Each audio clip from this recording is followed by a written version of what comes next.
Espresso morning. Espresso में आपको खुशामदीद कहेंगे। मैं हूं अरमला हसन और मैं हूं इमरान हसन। इस उम्मीद और दुआ के साथ कि आपके हफ्ते का आगाज बहुत अच्छे से हुआ है, नहीं हुआ तो हम करने के लिए आ चुके हैं। और इस उम्मीद के साथ भी कि आपने इस वीकेंड पे हमें मिस किया होगा। मुझे कभी कभी लगता है कि शायद लोग हमें मिस करते हैं और 2 दिन हफ्ते के जब हम नहीं आते मिस करते होंगे तो टीवी देख लेते होंगे, बेस्ट ऑफ चलता है। लेकिन थोड़ा टाइमिंग आगे पीछे हो जाती है। कोई बात नहीं, रूटीन से हटके भी कुछ होना चाहिए। नॉर्मली लोग वीकेंड्स पे थोड़ा लेट ही होता है। बिल्कुल। और आज फिर जैसा कि हम हमेशा मौसम की बात करते हैं, आज फिर मौसम बड़ा सुहाना है। पाकिस्तान के बहुत सारे शहरों में सर्दी अभी बरकरार है और इस सर्दी के अंदर लोगों का मुख्तलिफ सियाहती मकामात पे जाना भी बरकरार। आज आप इमरान को देख के अंदाजा लगा सकते हैं कि आज बहुत सर्दी है। बस दिल का नॉर्मली जब मैं कुछ इस तरह से पहनती हूँ तो फौरन कहते हैं कि आज बहुत सर्दी है। हाँ, दिल का मौसम सुहाना होना चाहिए। हर मौसम अच्छा लगता है वैसे। तो आज के प्रोग्राम की हम बात करें तो प्रोग्राम में भी एज यूजुअल स्टार्ट तो शायद हमें सियासत से ही करना पड़ेगा, लेकिन इसके अलावा आज प्रोग्राम में कुछ बहुत बड़ा, बहुत बेहतर किस्म का सरप्राइज आपके लिए मौजूद है। उसके लिए आपको पूरा प्रोग्राम देखना होगा। हम जो कहते हैं वो करते हैं, आपको मालूम है। तो इसलिए आपको एंटरटेन करेंगे all the way with that. सबसे पहले आपको बताएंगे आज की हम हेडलाइंस। वजीर आजम ने इदारों पर हमले करने वालों का इलाज करने का ऐलान कर दिया। मुल्क भर में बिजली का बड़ा ब्रेकडाउन, हुकूमत ताहाल वजूहात का सुराग लगाने में नाकाम। भारत की सफारती सतह पर एक और नाकामी, अक़वाम मुत्तहिदा में सिक्योरिटी काउंसिल की 2 अहम कमेटियों की सरबराही ना मिल सकी। पीडीएम की हुकूमत मुखालिफ तहरीक ओपोजिशन इत्तेहाद आज मालाकंड में सियासी पावर शो करेगा। कोरोना के बाद जारी, रूस के बाद चीनी कंपनी ने भी वैक्सीन की रजिस्ट्रेशन के लिए ड्रैप को दरख्वास्त दे दी। दुनिया के दूसरे बुलंद तरीन मैदान देवसाई, मुस्तनसर हुसैन तारड़ की किताब पर बात होगी। सेगमेंट निकले तेरी तलाश में। एक्सप्रेस एंटरटेनमेंट के नाजरीन के लिए नया शो, मारूफ अदाकार और प्रोग्राम के मेजबान एहसन खान होंगे एक्सप्रेसो के खुसूसी मेहमान। उठो अब कुछ करो, इस शहर बली को लगाना का। और उर्दू के अजीम शायर और मज़ाह निगार इब्ने इंशा के मद्दाह आज उनकी 43वीं बरसी मना रहे हैं। हेडलाइंस आपको अंदाजा हो गया होगा कि मंडे का शो बहुत एज यूजुअल इंटरेस्टिंग है। वैसे तो हम पूरे शो कोशिश करते हैं अच्छे हो, लेकिन कोई बात नहीं। और इंशा जी का जिक्र हो गया तो दिन खूबसूरत होने वाला है। हम चलेंगे इंशा जी, उठो अब कुछ करो। खैर मौसम बता दें। नहीं मौसम पहले मौसम जान लेते हैं फिर कुछ करते हैं। तो मौसम की सूरत हाल बताते हैं। लाहौर का दर्जा हरारत, लाहौर में आज ही सर्दी है और कल भी बहुत सर्दी थी। वैसे लाहौर में मैक्सिमम जो टेम्परेचर है वो 16, जबकि मिनिमम 4 रहने वाला है। उसके साथ साथ अगर बात करेंगे गिलगित की तो मैक्सिमम टेम्परेचर होगा 4, जबकि मिनिमम होगा -5। सर्दी एज यूजुअल। मरी 9 डिग्री सेंटीग्रेड ज्यादा से ज्यादा और कम से कम -6 डिग्री सेंटीग्रेड हवाएं भी हैं। और मौसम ओबियसली बहुत ज्यादा सर्द है। क्वेटा की बात हम अगर करें, क्वेटा वैली के अंदर ज्यादा से ज्यादा 13 डिग्री सेंटीग्रेड, जबकि कम से कम -3 डिग्री सेंटीग्रेड रहने वाला है। ये हैं चंद बड़े शहरों के और अहम शहरों के मौसम। दीगर शहरों का मौसम भी विद दैट हम रिपीट करते रहते हैं, मुख्तलिफ वीकडेज के अंदर आपको बताते रहते हैं। तो इस मौसम की सूरत हाल के साथ ही अब जरा बात करेंगे। वो कहते हैं ना, दर्जा हरारत की बात की तो अब दर्जा शरारत की बात कर लेते हैं कि सियासी दर्जा शरारत कहाँ पे है इस वक्त और किस हद तक सूरत हाल ठीक है या नहीं है। आज की बड़ी खबर में देखते हैं।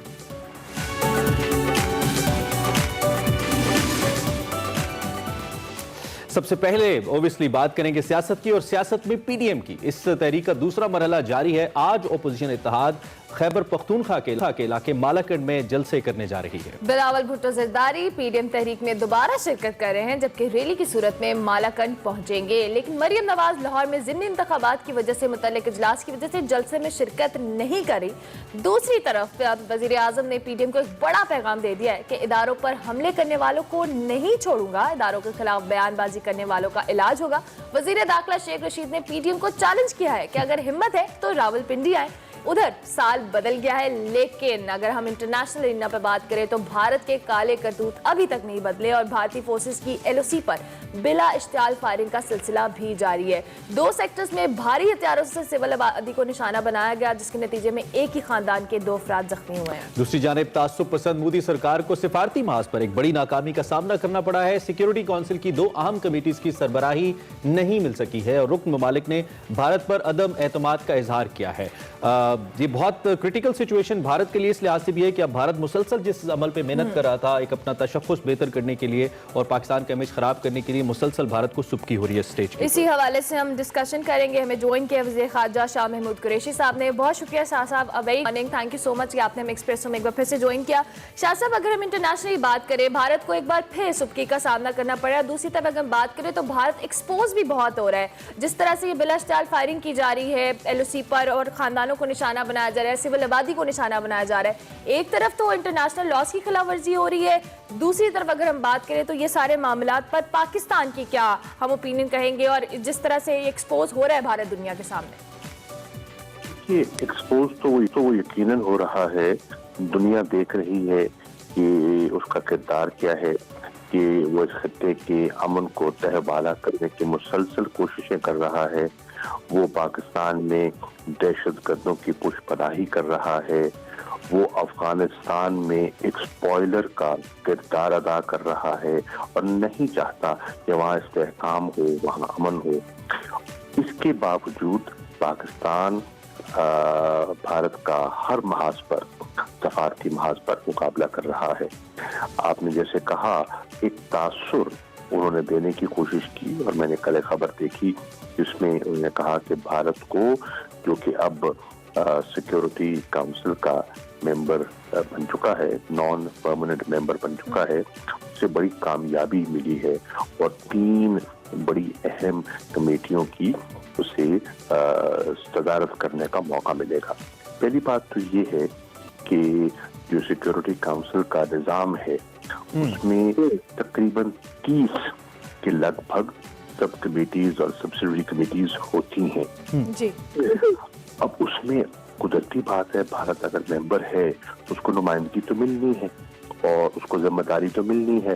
पाकिस्तान भी अब रहा है, पाकिस्तान को भी मिली है, इंशाल्लाह जब आइंदा होंगे हमें भी मिलेगी। लेकिन देखना यह कि उसकी ख्वाहिश क्या थी। उसकी ख्वाहिश थी जो कि 1267 की सैंक्शंस कमेटी है, लिस्टिंग कमेटी है, बहुत अहम है। वो उसका मेंबर बनना चाहता था, नहीं बन सका। उसकी ख्वाहिश थी कि 1540 कमेटी जो कि न्यूक्लियर नॉन प्रोलिफरेशन की कमेटी है, उसकी वो सदारत चाहता था, वो हासिल नहीं कर सका। उसकी ख्वाहिश थी कि अफगानिस्तान के मामलात में उसको क्योंकि अलग रखा गया और पाकिस्तान अपना किरदार अदा कर रहा है, तो किसी तरीके से वो पेन होल्डर बन जाए और वहाँ भी वो अपना उसकी राय जो है उसको अहमियत मिले। लेकिन उसमें भी उसको नुमाइंदगी नहीं मिल सकी। हाँ, उन्हें कुछ कमेटियों की नुमाइंदगी मिली है। मिसाल के तौर पे एक जो लीबिया की कमेटी है उस पर वो मेंबर बना है। हमें उस पर कोई इतराज नहीं और पाकिस्तान को उस पर कोई डायरेक्ट नुकसान नहीं है। काउंटर टेररिज्म की कमेटी का वो मेंबर बना है। उसमें भी वजाहत कर दूं, नंबर 1, जो काउंटर टेररिज्म कमेटी है इसके पास सैंक्शनिंग अथॉरिटी नहीं है, नंबर 1। नंबर 2, ये 2 साल नहीं, ये मेंबर भी 1 साल के लिए बनेगा और वो भी सन 2022 में। तो जो इस वक्त मौजूदा चेयर हैं यही कंटिन्यू करेंगे। और आखिरी चीज, ठीक है, तो शायद तशवीश, मैं एक जुमला कहता हूं, तशवीश यहाँ पैदा करने की कोशिश की गई कि भारत हम पर हावी हो जाएगा, हर कुछ नहीं। देखिए, ये जो कमेटीज हैं, यहाँ जो फैसले होते हैं वो इत्तफाक़े राय से होते हैं और आपके इल्म में है कि चीन और पाकिस्तान की एक अंडरस्टैंडिंग है और उन्होंने हमें अश्योर कराया है कि जो हमारी लेजिटिमेट कंसर्न्स हैं, अगर उस पर कोई वार करेगा तो इंशाल्लाह वो हमारे साथ पूरा उसका तावन जारी रहेगा। तो पाकिस्तान में ये जो एक तशवीश की एक खबर लगाई गई थी उसमें कोई हकीकत नहीं है। ठीक है, ठीक है। अच्छा, एक तो जो कि आपने खुद जिक्र भी कर दिया, भारत की नीयत के हवाले से तो हमें कोई शक नहीं है कि भारत हर उस ओहदे को पाकिस्तान के खिलाफ एक्सप्लॉइट करने की कोशिश करता है जहां पे उसको मौका मिलता है। तो इसके लिए एक तो हमारी स्ट्रैटेजी क्या होगी, नंबर वन, एक तो ये है। इस साथ दूसरा, शेख रशीद साहब वजीर दाखिला ये कह चुके हैं कि पाकिस्तान में सेकेंड वेव टेररिज्म की है, पाकिस्तान के सभी बड़े शहरों को खतरा है और इसमें भारतीय हाथ को किसी तौर मुस्तरद नहीं किया जा सकता, इसमें फिरका वारियत का एलिमेंट बहुत इंपॉर्टेंट है। इसको लेकर भी क्या हम सिफारती सतह पर कुछ इक़दाम उठा रहे हैं कि भारत को एक्सपोज करें, उसका चेहरा दुनिया के सामने रखें? देखिए, पहली बात तो ये है कि भारत का चेहरा तो हमने एक्सपोज करने की कोशिश की है। जो एक डॉसियर मैंने एक प्रेस कॉन्फ्रेंस के जरिए पेश किया था, वो इंटरनेशनल कम्युनिटी के साथ हमने शेयर किया है। उस डॉसियर में वो शवाहिद मौजूद है जो निशानदेही करते हैं कि किस तरह कहां भारत पाकिस्तान को डिस्टेबलाइज करने की कोशिश कर रहा है, उसको पूरी तरह बेनकाब किया है। और फिर इसके साथ आप देखिए एक इंकशाफ जो हुआ है EU डिसइंफो लैब ने जो किया है, उसने भी इस चीज को वाजे कर दिया कि किस तरह जाली NGOs के जरिए, जाली फेक साइट्स के जरिए, जाली पार्लिमानी ग्रुप्स के जरिए ये पाकिस्तान को मलाइन करने की कोशिश कर रहा है और अपने आप को उजागर करने की कोशिश कर रहा है। ये हम नहीं, ये एक तीसरी पार्टी कह रही है। तो एक्सपोजर तो भारत का हो गया और सफारती महाज पर हमने ये जो डॉसियर है, हमने B5 से और जितने अहम ममालिक हैं उससे शेयर किया है। तो आप देखेंगे कि आइंदा आने वाले दिनों में भी हकायक सामने आ जाएंगे। दुनिया सुनती सबकी है लेकिन हकायक को जानती है और बात की तह चल जाती है।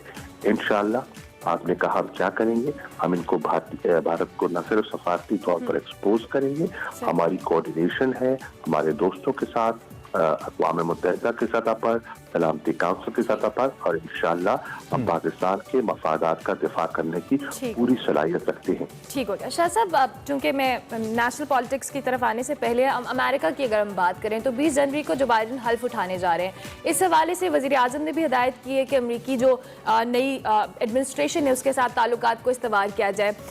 चूँकि आप फॉरेन मिनिस्टर भी हैं, किस तरह से आप रिलेशंस को बेहतर करने के लिए इस नई एडमिनिस्ट्रेशन के साथ अमेरिका की क्या इक़दाम किए जाएंगे, क्या स्ट्रैटेजी होगी पाकिस्तान की? देखिए, पहली बात तो ये है कि जो सदर बाइडन इलेक्ट जो 20 तारीख को अपनी जिम्मेदारियां संभालेंगे जी, वो हालिया उमूर पर खासी एक महारत रखते हैं। वो फॉरेन रिलेशंस कमेटी के चेयरमैन रहे हैं जब वो सेनेट पे थे, वो मुल्क के नायब सदर रहे हैं, वो पाकिस्तान से और इस खित्ते से पूरी तरह वाकिफ हैं, वो पाकिस्तान तशरीफ ला चुके हैं, वो पाकिस्तान के बहुत से लोगों को, इदारों को जानते हैं और हम में से बहुत से लोग उनको भी जानते हैं, उनकी सोच को,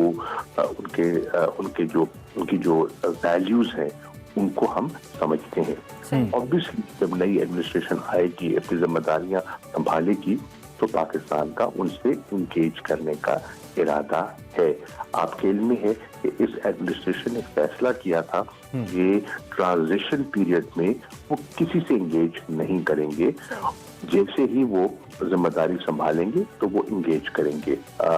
मेरा इरादा है इंशाल्लाह रात करीब मैं जो सेक्रेटरी ऑफ स्टेट हैं एंथनी ब्लिंकन, मैं उनको खत लिखूंगा और खत के जरिए मैं उनसे इंगेजमेंट का आगाज करूंगा। शाह साहब, मुख्तसरन इस पे भी बात कर लीजिएगा क्योंकि आपने जिक्र कर दिया, ट्रंप से तो बहुत अच्छी दोस्ती थी इमरान खान साहब की और ट्रंप ने बाकायदा इंडियन प्राइम मिनिस्टर के सामने भी कन्फेस किया कि Imran Khan is a good friend of mine.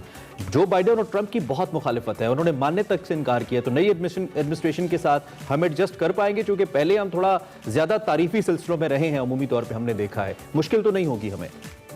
देखिए, जो रियासती ताल्लुकात होते हैं ना जी, वो अफराद का उनमें एक रोल जरूर होता है, मैं उसे इनकार नहीं करता, लेकिन इंटरेस्ट होते हैं, मफादात होते हैं, इदारे होते हैं, और ये जो एडमिनिस्ट्रेशन आ रही है, मैं समझता हूँ कि इनकी इंगेजमेंट ज्यादा इंस्टीट्यूशनलाइज्ड होगी, ज्यादा स्ट्रक्चर्ड होगी। ट्रंप साहब का एक अपना अंदाज था, डिप्लोमेसी में, वो ट्वीट्स के जरिए इजहार करते थे, उनका अपना एक मुनफरिद अंदाज था। इस एडमिनिस्ट्रेशन का अंदाज मुख्तलिफ होगा। इस एडमिनिस्ट्रेशन के बहुत से लोग ऐसे हैं जो पिछली ओबामा एडमिनिस्ट्रेशन से मुंसलिक रहे हैं और वो पाकिस्तान को जानते हैं और पाकिस्तानी बहुत से उनको भी जानते हैं। सही सही। ठीक हो गया। शाह साहब, अगर हम मुल्क की सियासत की बात करें तो पीडीएम के हवाले से ये एहतजाज भी करने जा रहे हैं जो फॉरेन फंडिंग है उसके हवाले से, लेकिन अभी फिलहाल हमें कोई इनका शराजा बिखरा हुआ सा नजर आता है। कोई आपस में जिस तरह से इत्तेहाद की हुकूमत बार बार कह रही है कि इनके अंदर फूट पड़ चुकी है, सेनेट इलेक्शन के हवाले से भी। तो क्या कहेंगे आप इस मुल्क की सियासत पे और पीडीएम के अंदर जो इंतशार की कैफियत है सेनेट के हवाले से, इलेक्शन के हवाले से? देखिए, पहली बात तो यह है, समझने की जरूरत इस बात की है कि पीडीएम इत्तेहाद है क्या। ये कोई मुस्बत नहीं, ये एक मनफी इत्तेहाद है। इस इत्तेहाद का ऑब्जेक्टिव क्या है? इस इत्तेहाद का ऑब्जेक्टिव है कि किस तरह हम इस हुकूमत को नीचा दिखा सकते हैं जी, किस तरह हम इमरान खान को जख्म पहुंचा सकते हैं, इस हुकूमत को घर भेज सकते हैं। फिर सब मनफी ख्वाहिशात हैं और एक उनकी ख्वाहिश है कि किस तरह हम हुकूमत पर, इदारों पर दबाव बढ़ाकर अपने मकासद हासिल कर सकते हैं। और मेरी मुराद है एनआरओ, मेरी मुराद है वो नैब के केसेस जो इस वक्त जेरे समात हैं। तो जब ये सोच हो तो उसमें कोई नजरियाती हम आहंगी तो है नहीं, मुख्तलिफुल ख्याल लोग हैं और एक वक्ती ऑब्जेक्टिव हासिल करने के लिए जमा है। मुंतशिर तो इन्होंने आज या कल होना ही होना है। आपने देखा कि अभी तक वो इस्तीफों पर उनमें कोई यकसुई नहीं है।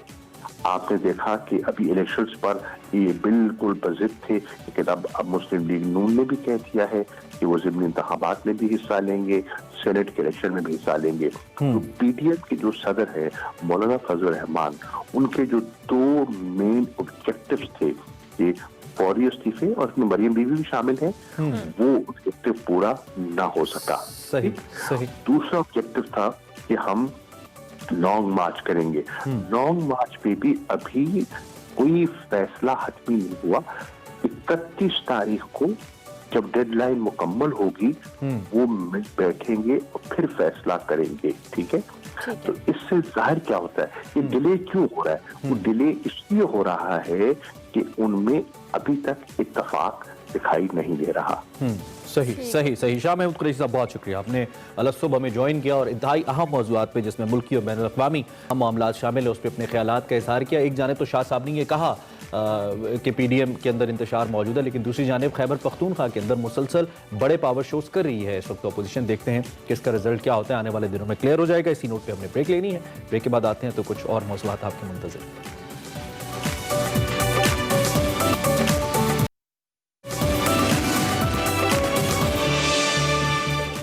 Welcome back to Expresso. Programme में आगे बढ़ेंगे और बात करेंगे एक अहम मसले की। आपको मालूम है बिजली चली गई थी हमारी, बल्कि पूरे मुल्क की चली गई थी बिजली और लोग परेशान भी हो गए थे। सैटरडे नाइट भी थी, वीकेंड भी था, बहुत सारे लोगों के बहुत सारे प्लान्स भी थे।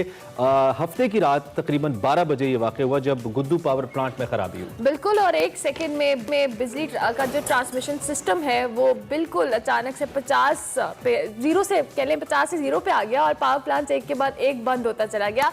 22,000 मेगावाट की तरसील और तकसीम का निज़ाम जो है वो बंद हो गया, जिससे पूरा मुल्क अंधेरे में डूब गया। कई घंटे बिजली की फराहमी मुअत्तल रही और इसी दौरान जो बात की जाए मामूलात ज़िंदगी है वो शदीद मुतासिर हुआ। बिल्कुल, और इस सारे मामले में बड़ी ज़बरदस्त मीम्स भी बनी।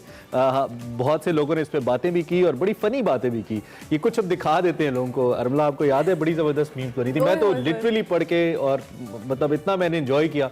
ऐसा कोई भी मोमेंट होता है पाकिस्तानी को मीम्स की पड़ जाती है। वैसे ना कल मतलब क्रिएटिविटी हमेशा कहते हैं मतलब कहीं भी नहीं खत्म होती, और जो मीम्स बनना शुरू हुई कि नया पाकिस्तान डाउनलोड हो रहा है, वज़ीर आज़म साहब नहीं बंद करके ऑन किया है, बंद करके रिस्टार्ट किया है। अभी आप देखें शहबाज शरीफ बैठे हुए और जिस तरह से ये सारे ये जो मीम्स वाला सिलसिला हुआ ये शुरू हुआ फिर खत्म होने का इसने नाम नहीं लिया। ट्विटर पर, फेसबुक पर आपको मीम्स ही मीम्स देखने को मिली, लेकिन ये जो कहले फॉल्ट था, कोई परेशानी वाली बात थी कि इसकी रीजन अभी तक समझ नहीं आई कि पूरा मुल्क एकदम से कैसे शटडाउन हो गया। अच्छा, हम ज्यादा नहीं बताते, हमारे नुमाइंदे ज़ैगन जैगम नकवी हैं, उन्होंने कुछ रिसर्च की है इसके ऊपर और इस वक्त हमारे साथ लाइव मौजूद भी हैं। उनसे जरा पूछ लेते हैं कि उनके पास क्या रिपोर्ट है इस सारी सूरत हाल को लेकर। इसकी इन्वेस्टिगेशन भी की जा रही है, मिनिस्टर फॉर पावर ने यह भी कहा था। जैगम, सारी डिटेल्स हम जानना चाहते हैं। एक तो अब तक जितनी भी तफसीलात सामने आई हैं आपके पास क्या है, ये वाकया हुआ क्यों, और इसके बाद कुछ जिम्मेदारान भी ठहराए गए हैं, क्या ओवरऑल डिटेल्स हैं आपके पास?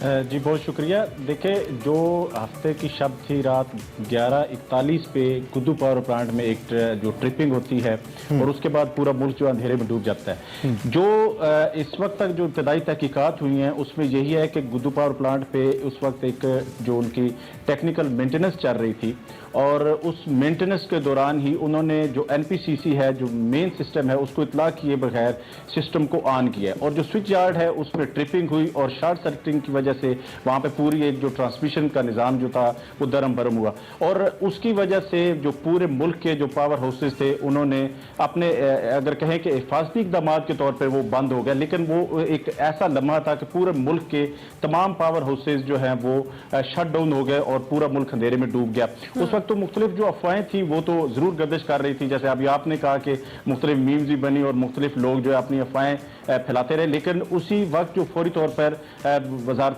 जो पावर डिवीजन है उसकी जानब से इस बात की तस्दीक की गई कि जो एक जो ब्लैक आउट हुआ है वो सिस्टम की दरमियान जो एक ट्रिपिंग हुई है। लेकिन जो उस वक्त एक तहकीकाती कमेटी जो उसी वक्त तश्कील दे दी गई थी वजारत की जानब से भी और जो NPCC की जानब से भी, उस पर जो अभी जो 36 घंटे गुजर गया उसमें सबसे बड़ी जो एक बात होगी कि अभी तक भी वो जो मेन फॉल्ट है उसकी समझ अभी तक भी नहीं लग रही। लेकिन जो चूंकि उस वक्त जो शिफ्ट के लोग थे उसमें जो 7 मुलाजमीन थे उसमें शिफ्ट इंचार्ज भी थे और उसमें जो उनके जूनियर इंजीनियर भी थे, फोरमैन थे, अटेंडेंट थे और जो उनके ऑपरेटर थे, वो जो 7 जो अगर कहे कि एहलकार थे जो एक शिफ्ट में काम कर रहे थे उनको तो फौरी तौर पर मुअत्तल कर दिया गया है और उस पर जो तहकीकात है वो आगे बढ़ाई जा रही हैं। लेकिन जो उसमें जो सबसे जो बड़ी अगर हम कहें कि एक अगर मौका दे कि जो इससे पहले भी जितनी दफा भी इस तरह का ब्रेक डाउन हुआ है उसकी तहकीकात जो भी की गई आज तक पब्लिक नहीं की गई और यही वजह है कि इसकी तहकीकात अगर ये पब्लिक करते हैं तो बहुत बड़ी इनकी कामयाबी होगी, क्योंकि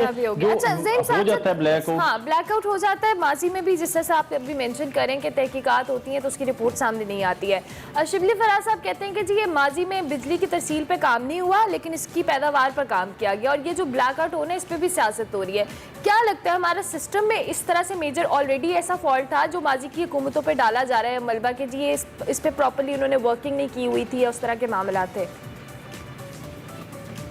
देखिए अरबला, जो आपका ट्रांसमिशन सिस्टम है वो बिल्कुल आप कहें कि उसको अगर नकारा ना कहें तो बिल्कुल ये कहें कि वो बिल्कुल नकारा होने के करीब है। अच्छा। लेकिन गुज़श्ता हुकूमतें जो हैं उसने ट्रांसमिशन सिस्टम पे काम करने की कोशिश की थी जो, लेकिन उसमें क्योंकि एक बड़ा जो बजट दरकार है और इसमें चूंकि जो अगर एक मोहतात अंदाजे से बात करें कि ये 700 से 800 अरब रुपए चाहिए अगर पूरे मुल्क का जो है ट्रांसमिशन सिस्टम बेहतर करने के लिए, और ये एक वफाकी हुकूमत जो है वो खुद नहीं कर सकती। इसमें जो सूबे हैं अगर वो अपने अपने जो सिस्टम्स हैं उनको जो अपग्रेड करने के लिए ट्रांसमिशन सिस्टम बेहतर करने के लिए काम करें तो वो बेहतर होगा, क्योंकि देखिए ट्रांसमिशन सिस्टम जो आपके लाइन लॉसेज हैं जो निकलते हैं वो आप देखते हैं अमूमन जो आप खबर भी सुनते होंगे कि जो लाइन लॉसेज हैं इतने बढ़ गए हैं और जो उसके फ्यूल प्राइस एडजस्टमेंट चल रही है वो फ्यूल प्राइस एडजस्टमेंट यही होती है कि जो आपके जो अखराजात होते हैं और जो पैदावार होती है उसमें इतना डिफरेंस आ जाता है जिसका खमियाजा आप और मुझे भुगतना पड़ता है। राइट। जैगम नकवी, बहुत शुक्रिया, आपने डिटेल्स हमें बताया कि ये मसला कहाँ से शुरू हुआ, लेकिन यहाँ पे एक पॉइंट हमारा वो ये है कि हमेशा जब इस किस्म की इंक्वायरीज होती हैं तो जो निचली सतह के अफसरान होते हैं या वर्कर्स होते हैं उनको इंक्वायरी कमीशन का या कमेटीज़ का निशाना बनाया जाता है। हकीकी जिम्मेदारों का तयन बहुत ही कम मौक़ों पर होता है। अब उम्मीद है कि तयन किया जाएगा और जिम्मेदारान सामने आएंगे। बहुत बड़ा और बहुत बुरा वाक़या है, इमेज बहुत ख़राब हुआ है पाकिस्तान का। इस नोट पर ब्रेक लेनी है हम। बिल्कुल, ब्रेक के बाद हाजिर होंगे। आप देखते रहिए एक्सप्रेस।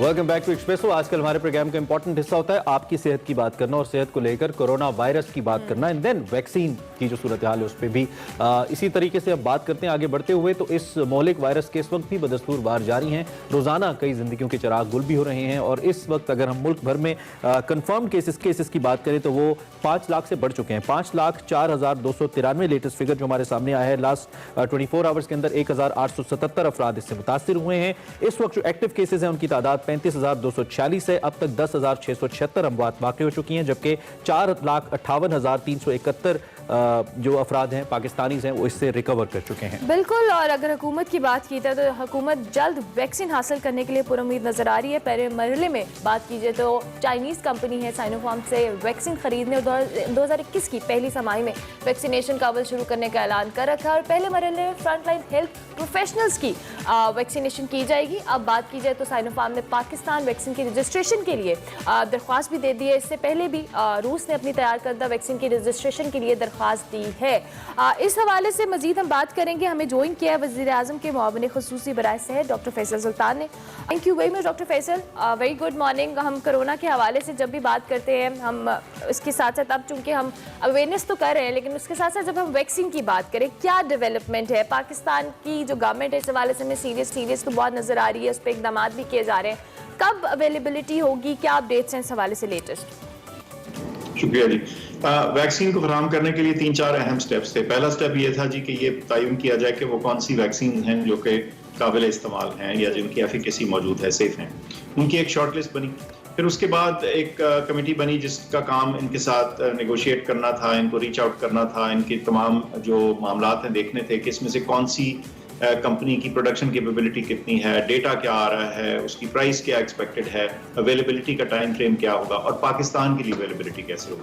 अब जब ये 5-6 चीज़ों को आप मद्देनजर रखें तो 4-5 हमारे पास कैंडिडेट वैक्सीन आ गई जिनके बारे में फिर हमने बात करनी शुरू की। फिर इसके लिए पैसा इकट्ठा करना था। इकट्ठा करने से मुराद हमें अप्रूवल लेना था गवर्नमेंट से, वो हमने ले लिया $150 मिलियन का इब्तदाई मरहले के लिए। लेकिन गवर्नमेंट ने कहा कि आपको अगर और चाहिए होगी तो हम और आपको भी एलोकेट कर देंगे। सो पैसा भी रेडी हो गया। अब हम फाइनल नेगोशिएशंस में हैं कंपनीज के साथ ताकि ये पता चल सके कि कौन सी वैक्सीन और कब मिलेगी। इसमें जैसे आपने खुद ही बताया साइनोफार्म जो है, हम समझते हैं कि इस वक्त जो अवेलेबिलिटी को देखा जाए और डेटा को देखा जाए और एफिकेसी को देखा जाए तो ये सबसे ज़्यादा वाज़ेह तौर पे हमारी अवेलेबल लिस्ट के अंदर शामिल हो सकती है और हो रही है। तो ये मैं समझता हूँ कि पहली तिमाही वाला जो हमारा टारगेट था इंशाल्लाह वो मुकम्मल होगा। उस पर हम अपने फ्रंट लाइन हेल्थ वर्कर्स को और 65 साल से ज़्यादा की उम्र के लोगों को या 60 से ज़्यादा की उम्र के लोगों को इब्तदा कर सकेंगे वैक्सीन को देने की। ठीक है।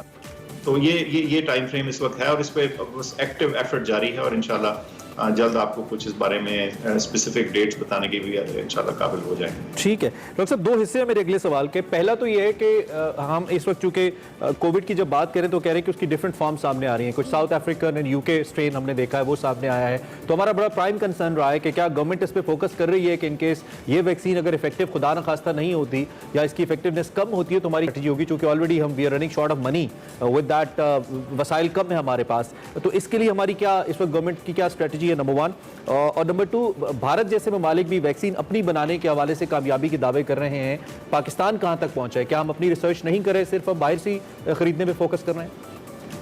पहला हिस्सा कि जो अफादियत है क्या उसमें फ़र्क पड़ सकता है नए स्ट्रेन्स के साथ या वेरिएंट्स के साथ? अभी तक तो ऐसी कोई वाज़ेह इंफॉर्मेशन नहीं है कि जो मौजूदा स्ट्रेन्स या वेरिएंट्स हैं इसमें कोई क्लियर कट फ़र्क है। कम से कम यूके वाले के लिए तो बिल्कुल मेरे ख्याल से वाज़ेह है कि जो मौजूदा वैक्सीन हैं वो असर अपना रखेंगी या उनका जो असर ज़ायल नहीं होगा या वो कारामद रहेंगी, तो वो तो ठीक है।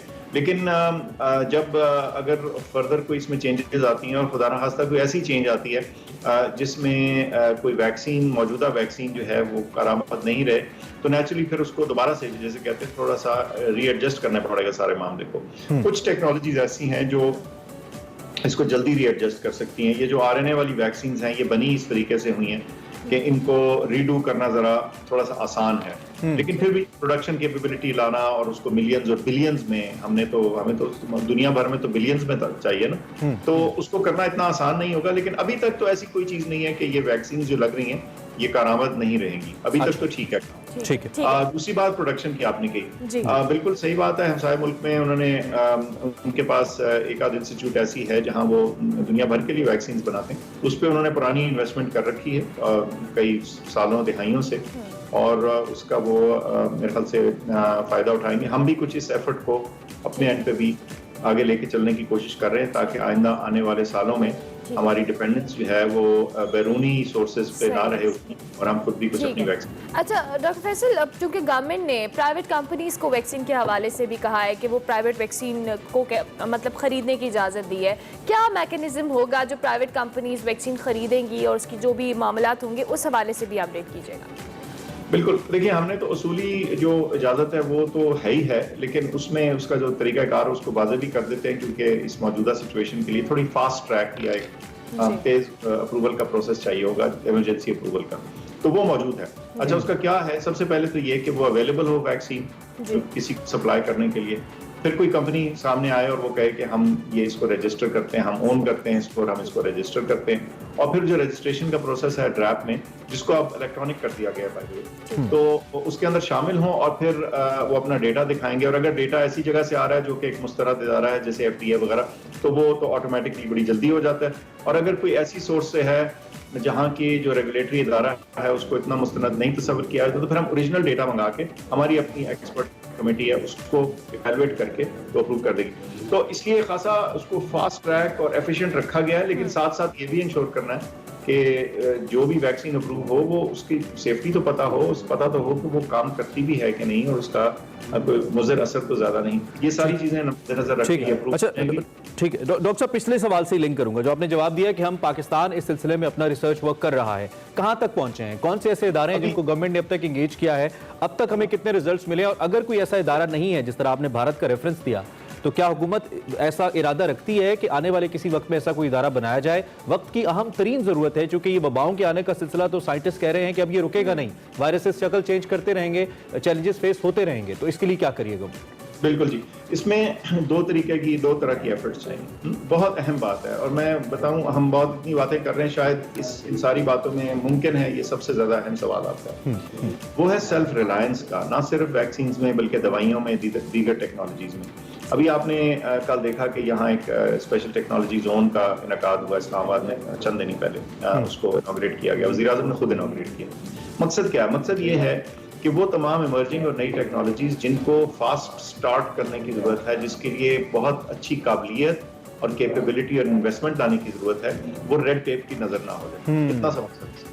और उसमें इंशाल्लाह हम इस तरह की चीज़ों को भी सामने लाएंगे। अच्छा, कुछ हमारे सेंटर्स मौजूद थे, उनको हम अपग्रेड कर रहे हैं। जैसे नेशनल इंस्टीट्यूट ऑफ हेल्थ बड़े वक्त से बायोलॉजिक एजेंट्स वगैरह बनाता था, वैक्सीन बनाता था, ये जो सीरम वगैरह होते हैं जैसे सांप काटे के, तो ये चीज़ें तो बनती थी, लेकिन इसको अपग्रेड किया जा चुका है और इसको फर्दर अपग्रेड करने की इस तरह से ज़रूरत है कि ये जो वैक्सीन मैन्युफैक्चर है, ये इसके कम से कम बेशतर हिस्से या सारा कुछ पाकिस्तान के अंदर बन सके।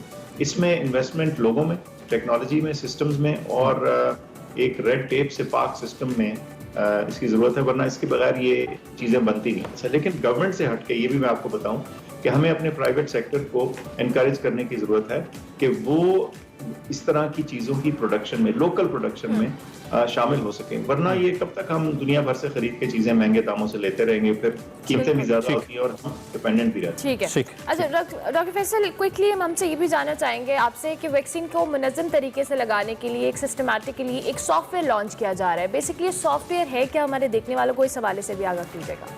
जी, वो एक सॉफ्टवेयर इलेक्ट्रॉनिक सिस्टम है जिसको के तैयार कर लिया गया है, और उसका मकसद क्या है? उसका मकसद ये है कि भगदड़ ना मचे, कम से कम मुझे पता हो कि ये मेरा NIC नंबर है, ये मैं यहाँ मौजूद हूँ, मैं अपने आप को रजिस्टर करूँगा, मुझे वो सॉफ्टवेयर बता देगा कि आपकी किस डेट को, कहाँ आपने किस सेंटर में जाके आपने वैक्सीन लगानी है या कब तक एक्सपेक्टेड है। ताकि एक मुनज़्ज़म तरीके से, और ना सिर्फ के मुनज़्ज़म तरीके से बल्कि उसका फिर रिकॉर्ड भी रहेगा, क्योंकि बहुत सी वैक्सीन ऐसी हैं जिनमें 2 डोजेस लगनी है, तो ये भी देखना है कि एक शख्स जिसको लगी है एक वैक्सीन की डोज, वही वाली वैक्सीन उसको दोबारा लगानी है। ठीक है, थोड़ी सी कोऑर्डिनेशन दरकार है। ठीक हो ठीक है गया। चलें। डॉ. Wish you all the best, thank you very much. आपने हमें ज्वाइन किया, न सिर्फ ज्वाइन किया बल्कि कुछ अहम मौज़ूआत पे हमसे बात भी की, और जिस तरह आपने कहा कि गवर्नमेंट कुछ लॉन्ग टर्म ऐसे चीज़ों के ऊपर काम कर रही है जिसका फायदा लॉन्ग टर्म होगा। Wish you all the best, अल्लाह करे हो जाए। बहुत अरसे से जरूरत है, खास तौर पे बिल्कुल। We lack a lot in research work. Exactly, और अगर ये अच्छा इस पे डेवलपमेंट होगी तो ये पाकिस्तान के लिए बहुत अच्छा है। इसी नोट पर हमें एक ब्रेक लेनी है, ब्रेक के बाद हाजिर होंगे। आप देखते रहिए एक्सप्रेस।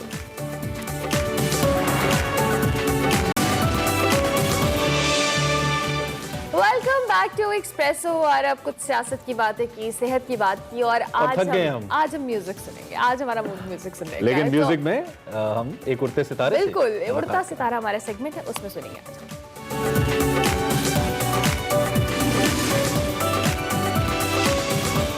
मौसीकी की मुख्तलिफ असनाफ होती हैं और मुख्तलिफ असनाफ के मुख्तलिफ गाने वाले भी होते हैं। हर किसी का अपना अंदाज भी होता है। बज़ाहिर कहा जाता है कि शायद सिर्फ अगर आवाज़ अच्छी हो तो आप सिंगर बन सकते हैं। मैं इससे इत्तेफाक नहीं करता। आपको अपनी जिस टाइप ऑफ म्यूज़िक जो आप करना चाहते हैं उस पर आपको काम करना पड़ता है और देखना पड़ता है कि आपकी आवाज़ किस टाइप की मौसीकी को कॉम्प्लीमेंट करती है। आज के जो हमारे मेहमान हैं उनका ताल्लुक भी एक मुख्तलिफ सिन्फ से है मौसीकी के, और वो सूफी म्यूजिक गाते हैं। वाओ, सूफी म्यूजिक वैसे तो बहुत सारे आजकल के लोग समझते हैं कि बहुत एक स्पेसिफिक लोग पसंद करते हैं, लेकिन आज जिनसे हम आपकी मुलाकात करवाने वाले हैं नौजवानों को रिप्रेजेंट करते हैं, और इसके साथ साथ नौजवान भी इनको बहुत अच्छे तरीके से सुनते हैं। हमारे साथ तहसीन साजिद है जिनकी जादुई आवाज़ है, और इनके साथ जब आप इनके गाने सुनते हैं तो आप बिल्कुल एक जोन में चले जाते हैं, एक फेज में और चले ये जाते कुछ हैं। इनकी परफॉर्मेंस के मनाज़िर भी हम दिखा आप रहे हैं टीवी इस स्क्रीन पे देख सकते हैं। और तहसीन क्या साजिद दिखा रहे हैं हम हमारे साथ लाइव? हाँ, हमारे साथ लाइव है। चलिए, अस्सलाम वालेकुम तहसीन, गुड मॉर्निंग, कैसे हैं आप? वालेकुम अस्सलाम, गुड मॉर्निंग। मैं बिल्कुल ठीक, आप कैसे हैं? बिल्कुल ठीक ठाक। तहसीन, आपकी आवाज़ तो हम सब ने सुनी है और हम आपके बहुत बड़े फ़ैन भी हैं कि आपकी आवाज़ बहुत अच्छा गाते हैं। सो आपने अपने सिंगिंग करियर का आगाज़ कैसे किया? सिंगिंग तो मैं बचपन से ही कर रहा हूँ ना। तो पहले नात ख़वानी का था बचपन में, स्कूल कॉलेजेस में, तो जैसे कंपटीशन में पार्टिसिपेट करना, फिर ऐसे करते करते तो फ्रेंड्स जो थे वो इनकरेज करते थे कि आपके अंदर की जो चीज़ है आपको उसको लाना चाहिए ना ऊपर, तो फिर ऐसे करते करते ज़बरदस्त ज़बरदस्त। अच्छा ठीक है। एक तो ये कि हमने आपको देखा फैज़ फेस्टिवल में शायद आप गा रहे थे, और काफी बड़े बड़े स्टेजेस पे गा रहे थे आप। अल्हम्दुलिल्लाह। तो इससे पहले के बहुत सारे लोग ऐसे होंगे ऑब्वियसली जिन्होंने आपको नहीं भी सुना होगा। जी। हम चाहते हैं कुछ जरा सुन लें सुबह, और फिर उसके बाद जरा बात कर लें तो ज्यादा मजा आएगा। जी, जरूर। कुछ सुनाइए हमें। मैं चाहूँगा कि सुबह सुबह अल्लाह ताला की हम्द व सना से मैं आगाज़ करना चाहता हूँ। एक मेरा अपना ट्रैक जो है वो मार्केट में बहुत जल्द आपको सुनने को मिलेगा। ठीक है, नया ट्रैक है। जी, Please. और वो आज मैं आपको पहली दफ़ा सुना अच्छा अच्छा, ज़बरदस्त Great, that's ज़बरदस्त, great. ये तो बेहतरीन हो गया। स्केल।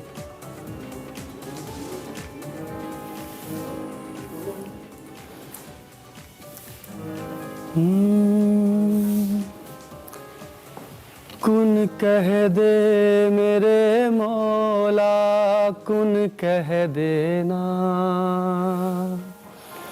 कुन कह दे मेरे मौला, कुन कह देना। तेरे दर पे आया हूँ मैं, तेरे दर पे आया हूँ मैं, तेरे दर पे आया हूँ मैं, कुन कह देना, कुन कह दे मेरे मौला, कुन कह देना, कुन कह दे मेरे मौला, कुन कह देना। नैया भंवर में है किनारा तू दे दे, डूबे मुकद्दर को सहारा तू दे दे। तुझे वास्ता प्यारे नबी का, तुझे वास्ता मौला अली का, कुन कह देना, कुन कह दे मेरे मौला, कुन कह देना। जबरदस्त। अच्छा, नॉर्मली जो लोग सूफी म्यूजिक करते हैं, सूफी म्यूजिक का जो कमर्शियल एस्पेक्ट है वो थोड़ा इतना हैवी नहीं होता है, लोग शौक के लिए तो कर ही लेते हैं। तो आपने सूफी म्यूजिक को क्यों ऑप्ट किया आपने? महज शौक के लिए करना चाहते हैं, एज अ प्रोफेशन नहीं करना चाहते, आपको लगता है कि नहीं आगे जाके बेहतर हो जाए? एक्चुअली सूफी जो है ना वो मेरा अपना जॉनर है। ठीक है, सही। जो मेरा वोकल टोन है वो सूफी ही है, जो आप दिल से करना चाहते हैं। दिल से करना चाहता हूँ और लोग पसंद भी उसे करते हैं। ठीक है। तो जैसे अपना अपना एक वोकल टोन होता है, अपना अपना टेक्सचर होता है ना, ठीक है। उस हिसाब से लोग फोक में और सूफी में मुझे ज्यादा पसंद करते हैं। किसको आइडियलाइज करते हैं? नुसरत फतेह अली खान साहब को मैं ज्यादा नुसरत। ठीक है। अच्छा, मैंने हमला एज अ फरमाइश आए थे। हाँ, मैंने आपका वो लाल सुना था, लाल मेरी पत, तो अगर आप हमारे देखने वालों को भी वो सुना दें तो जरूर। जबरदस्त जबरदस्त।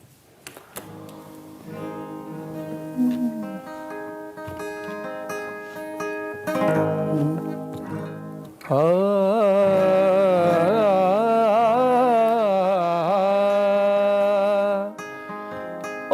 लाल मेरी पत रखियो बला झूले लालन, ओ लाल मेरी, ओ लाल मेरी पत रखियो बला झूले लालन, सिंधड़ी दा सेवण दा शौबाज कलंदर, दमादम मस्त कलंदर, सखी शौबाज कलंदर, हुसैनी लाल कलंदर, ओ लाल मेरी हो, ओ लाल मेरी,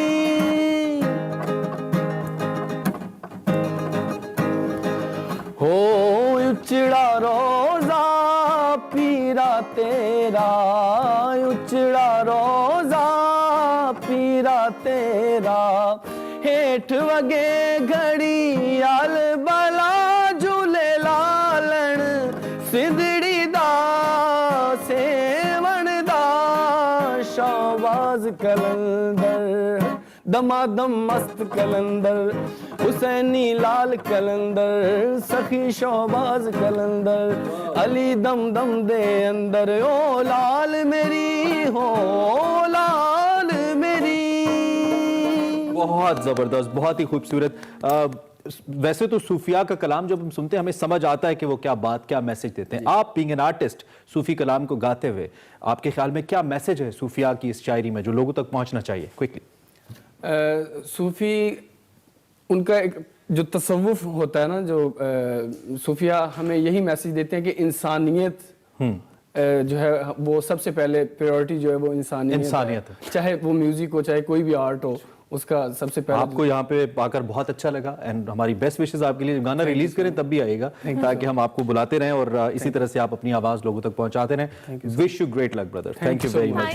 हमारे साथ तहसीन साजिद थे। उड़ता सितारा हमारा सेगमेंट आज आपने देखा और किस तरीके से इनकी आवाज आप के लिए सुबह को बेहतर बना रही थी, आपने सुना भी। इसी मौके पे ब्रेक ले लें। बिल्कुल ब्रेक लेंगे, ब्रेक के बाद हाजिर होंगे सरप्राइज गेस्ट भी आज हमारे पास। आप देखते रहिए एक्सप्रेसो।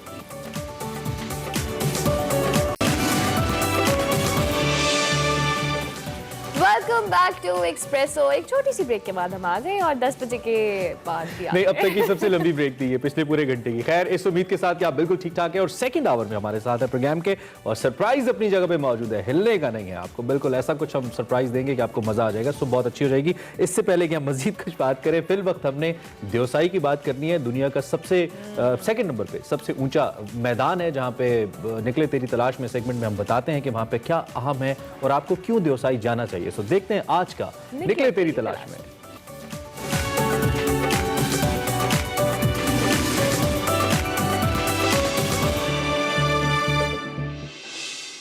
अस्सलाम वालेकुम नाजरीन, मैं हूं वकार अहमद और आप देख रहे हैं निकले तेरी तलाश में। निकले तेरी तलाश में देवसाई जो तार साहब की किताब है उस पर हमारे तार साहब से गुफ्तगू का सिलसिला जारी है और अब हम मजीद देवसाई के हवाले से तार साहब से पूछते हैं। तार साहब, आपकी बकरवाल कबीले से वहाँ मुलाकात होती है और जनरली गर्मियों में ये पार कर रहे होते हैं बकरवाल कबीला जो है। बकरवाल कबीले के हवाले से आपने मुख्तलिफ जगहों पे जिक्र किया है, मुख्तलिफ अपनी दूसरी किताबों में भी जिक्र किया है। एक फैसिनेशन होती है आपको बकरवाल कबीला जो है उसको देख के, और आपने किसी जगह इस ख्वाहिश का इज़हार किया था कि काश मैं बकरवाल ट्राइब के साथ सफ़र कर सकूँ, या किसी ज़माने में आपकी ये शायद ख्वाहिश थी जो शायद पूरी नहीं हुई। तो बकरवाल ट्राइब के हवाले से कुछ बताइएगा। मैंने एक्चुअली ऑस्ट्रेलिया में जो ओरूहू रॉक है सेंटर में, वहाँ पे सहरा में एक था बारबेक्यू खाना था, बड़ा एक्सक्लूसिव। तो मेरी मेज़ पे एक खातून बैठी थी, सैय्या खातून थी। तो मैंने उनसे एक सवाल पूछा। मैंने कहा कि भाई ये बहुत फार ऑफ, मतलब सिडनी से भी 2.5-3 घंटे के बाई एयर फासले पे, और वहाँ बहुत कम लोग जाते हैं और अकोमोडेशन भी नहीं है। उन्होंने जानबूझ के उसको लिमिटेड रखा। आप इमेजिन करें कि हमारे पास कितना कुछ है और हम उसे संभालते नहीं हैं। ऑस्ट्रेलिया का वो जो सहरा है, जब हम गए, हराम है कि सिवाय छिपकलियों के और मतलब रेंगने वाले चंद एक कीड़ों के सहरा में कुछ नहीं। इसके बावजूद वो कहते हैं जी आपने सहरा में कदम नहीं रखना कि कोई कीड़ा या कोई छिपकली आपके नीचे ना आ जाए। अच्छा। इतना वो अपनी जो हयात है, जंगली हयात कह लें जैसी भी है, तो हम मतलब जाके तो मारखोर मारते रहते हैं, दर्जनों के हिसाब से तीतर मारते रहते हैं। बहरहाल ये एक और। तो उस खातून से मैंने पूछा कि हाउ कम कि you ever thought of coming to this place. होता नहीं बिल्कुल, आप कहते हैं मैंने ताजमहल देखना है, हैरान, वो तो समझ में आती है, लेकिन इस जगह पे पहुंचना तुम्हारे ख्याल में कैसे आया? कहने लगी कि मैं कहीं से सुना था, तस्वीरें देखी, तो मैं बहुत बिजी थी ज़िंदगी में, कोई जॉब कर रही थी, तो मेरे पास एक ख्वाहिशों का संदूक था और मेरी जो भी ख्वाहिश होती थी जी, मैं उसको लिख के उस संदूक में डाल लेती। और जब मैं फारिग हुई, जब मेरे पास इतनी मतलब फाइनेंशियल मेरा मसला हल हो गया और बाकी जिम्मेदारियां नहीं रहीं, तो अब मैं ये करती हूँ कि हर साल वो संदूक उठाती और उसमें से एक ख्वाहिश निकालती और उस ख्वाहिश का मैं ताक़ुब करती। तो आपने क्या पूछा था? हाँ, मैं बकरवाल कबीले के वाले से। तो मेरा जो संदूक है ख्वाहिशों का, हर बंदे का एक ख्वाहिशों का संदूक होता है।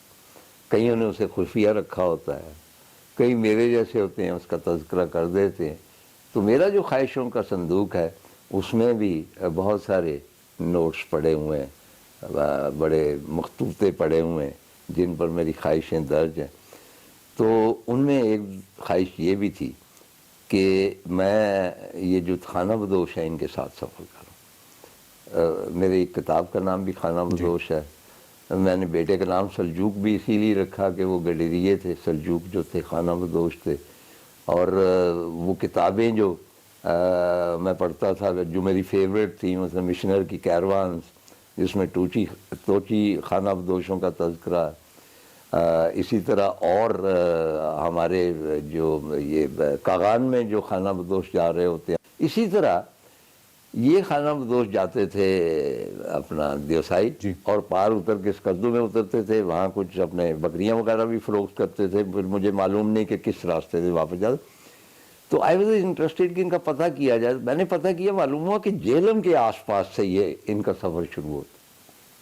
तो मैंने वहाँ पे किसी शख्स से राब्ता किया कि अगर मैं आ जाऊँ और मैं अपना खच्चर यानी हायर कर लूँ उन्हीं से और सामान रख के आपके साथ चलूँ तो आपको कोई इतराज़ तो नहीं होगा। तो उन्होंने कहा कि ये ऐसा आज तक हुआ नहीं है और शहरी लोग जो हैं वो रास्ता जो है मतलब कि टफ़ होता है और चलना होता है। लेकिन उन दिनों ज़ाहिर है कि आतिश कदरे जवान था, तो मेरी ख्वाहिश थी कि मैं साथ चलूँ। लेकिन सम और द अदर वही एक मतलब घर वाले उनको ये तो ठीक था, आप पहाड़ों पे जाते हो, इधर उधर घूम जाते हो। उन्होंने कहा जी ये बकरियों के पीछे और मतलब बकरवाल के साथ सफ़र करना ये हमें कबूल नहीं। वाले साहब ने कहा कि आपने ये नहीं करना। तो मेरी बड़ी ख्वाहिश थी कि इस तरह की खाना बदोशी की सचमुच की ज़िंदगी, क्योंकि खाना बदोश मैंने दुनिया भर में देखे हैं। ये कागान का मैंने आपका तज़किरा किया है। हमारे पिछले ज़माने में हमारे जो गांव थे वहाँ भी आके वो ठहरते थे और वहाँ से आगे कूच कर जाते थे। अच्छा, ये टोची खाना बदोश है। जब चाइनीज़ गवर्नमेंट की दावत पर मैं सिंकियांग गया हूँ तो वहाँ से काशगर से जब हम इधर आ रहे थे खुंजराब की तरफ, तो रास्ते में हमने बड़ी खूबसूरत लैंडस्केप है और पहाड़ हैं और आगे मतलब चरागाहें हैं और उनमें उनके वो हैं युर्ट जो होते हैं, और ये है उज़्बेक, और ये वाक़ई बोलते हैं। आपकी इत्तला के लिए, आप बहुत एक्सपर्ट हैं वाक़ई हवाले से, तो क्योंकि ये पूरी बेल्ट वाक़ई है, जो कुछ पशु वाले बोलते हैं वही वो उज़्बेक बोलते हैं, और वही उधर कज़ाकिस्तान वाले भी बोलते हैं। खैर, तो वहाँ पे मैंने देखा कि वो बहुत मॉडर्न खाना बदोश है। वो ये नहीं है कि एक अम्मा जान जुएँ निकाल रही है और बाबा जान जो है वो भेड़ को लिटा के उसकी हजामत कर रहे हैं, ऐसा नहीं है। और बड़े मोस्ट मॉडर्न कपड़े उन्होंने पहने होते हैं, and they live very comfortably. और मतलब वो भेड़ों का दूध दो रही थी, तो हमें भी ऑफ़र की गई, तो वो एक घूंट मैंने भरा, और मैं आपको बता नहीं सकता, वो मतलब अगले 10 दिन भेड़ों के डकार आते रहे मुझे। लेकिन बाहर तो वहाँ पे उन्होंने मुझे बताया, चाइनीज़ ने, कि हमने इन खाना दोषों को आबाद करने की कोशिश की है। तो वहाँ पे मकान हमें दिखाए गए, लेकिन इनमें जब हम लाते हैं इनको तमाम तरह फैसिलिटीज़ देते हैं। और फैसिलिटीज़ जायज़ है कि भाई एक फ्लश सिस्टम से बड़ी फैसिलिटी क्या होगी, या टीवी लगाओ, लेकिन वो छोड़ छाड़ के कुछ 70% वहाँ से चले जाते हैं फिर पहाड़ों में।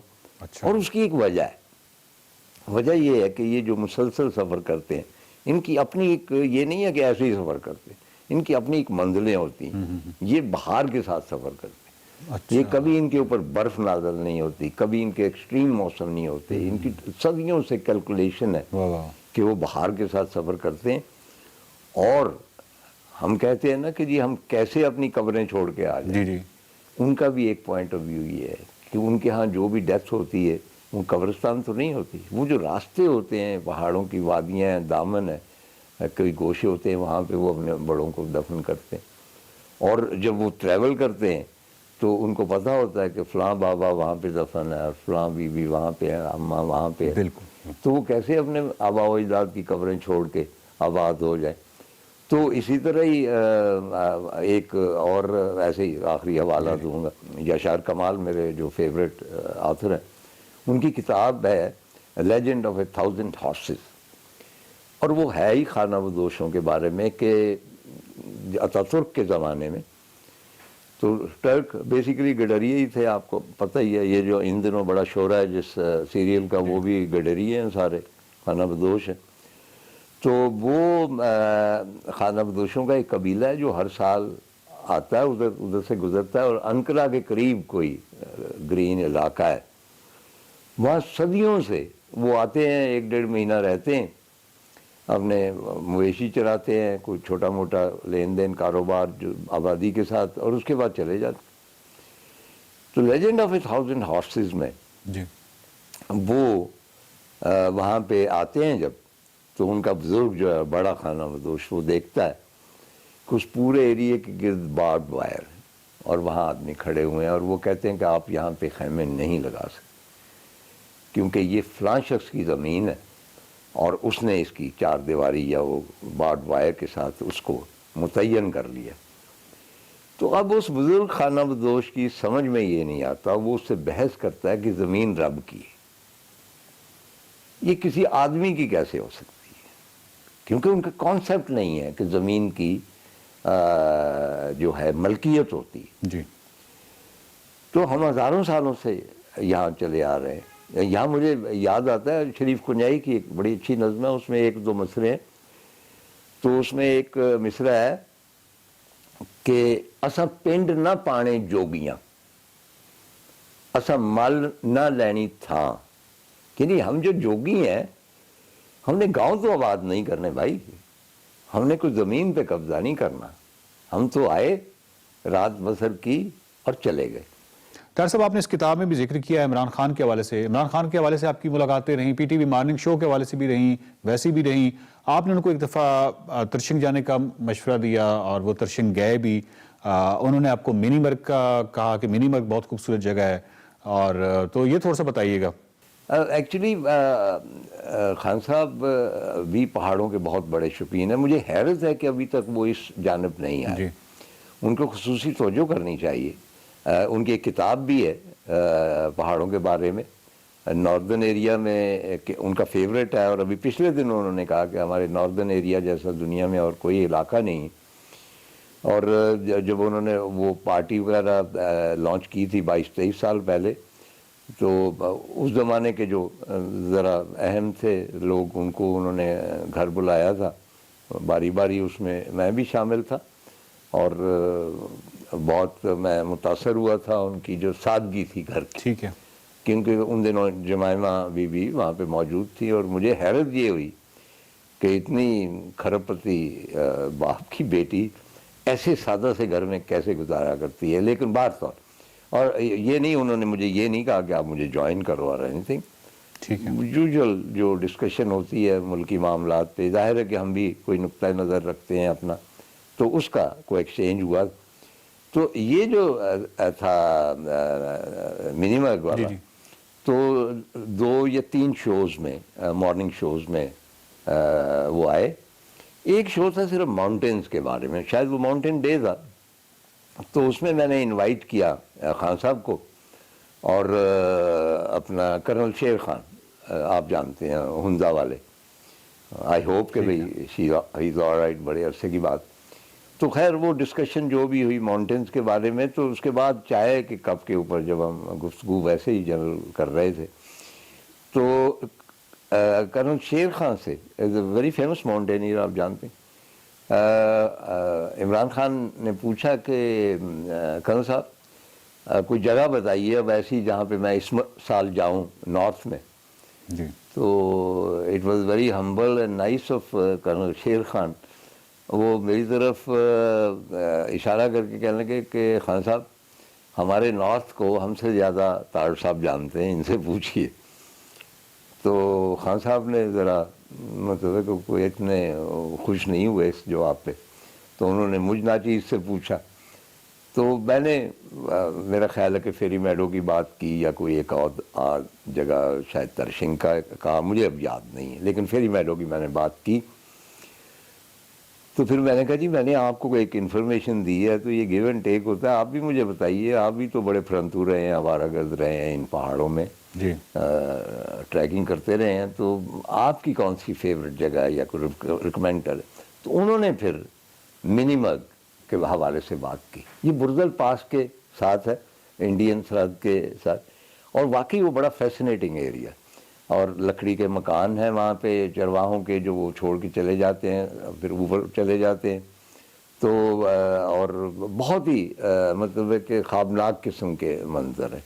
तार साहब, इससे पहले कि हम रीचों की जानिब जाएं, क्यों ना हम एक्चुअली ये लफ्ज़ आपने इस्तेमाल किया, इसलिए मैं इस्तेमाल कर रहा हूँ कि क्यों ना हम लफंगे मारमोटों की जानिब जाएं, और लफंगे मारमोटों जो सीटियाँ बजाते हैं टूरिस्ट को देख के, तो उन पे ज़रा बात की। मारमोटों के हवाले से, अपनी मोहब्बत के हवाले से कुछ बताइए।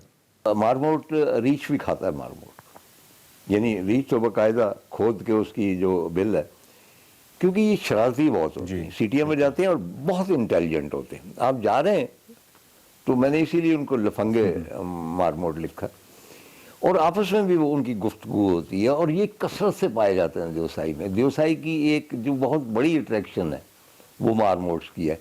लेकिन अगर आपका ख्याल है कि आप एक मारमोट को पकड़ सकते हैं, तो ये नामुमकिन होगा, ऐसा नहीं है। उनकी जो स्पीड होती है और जिस तरह वो भागते हैं और जिस तरह बिलों में घुस जाते हैं, और सिवाय और भी कहीं होंगे, लेकिन खुंजराब और देवसाई में ये इनके मस्कन।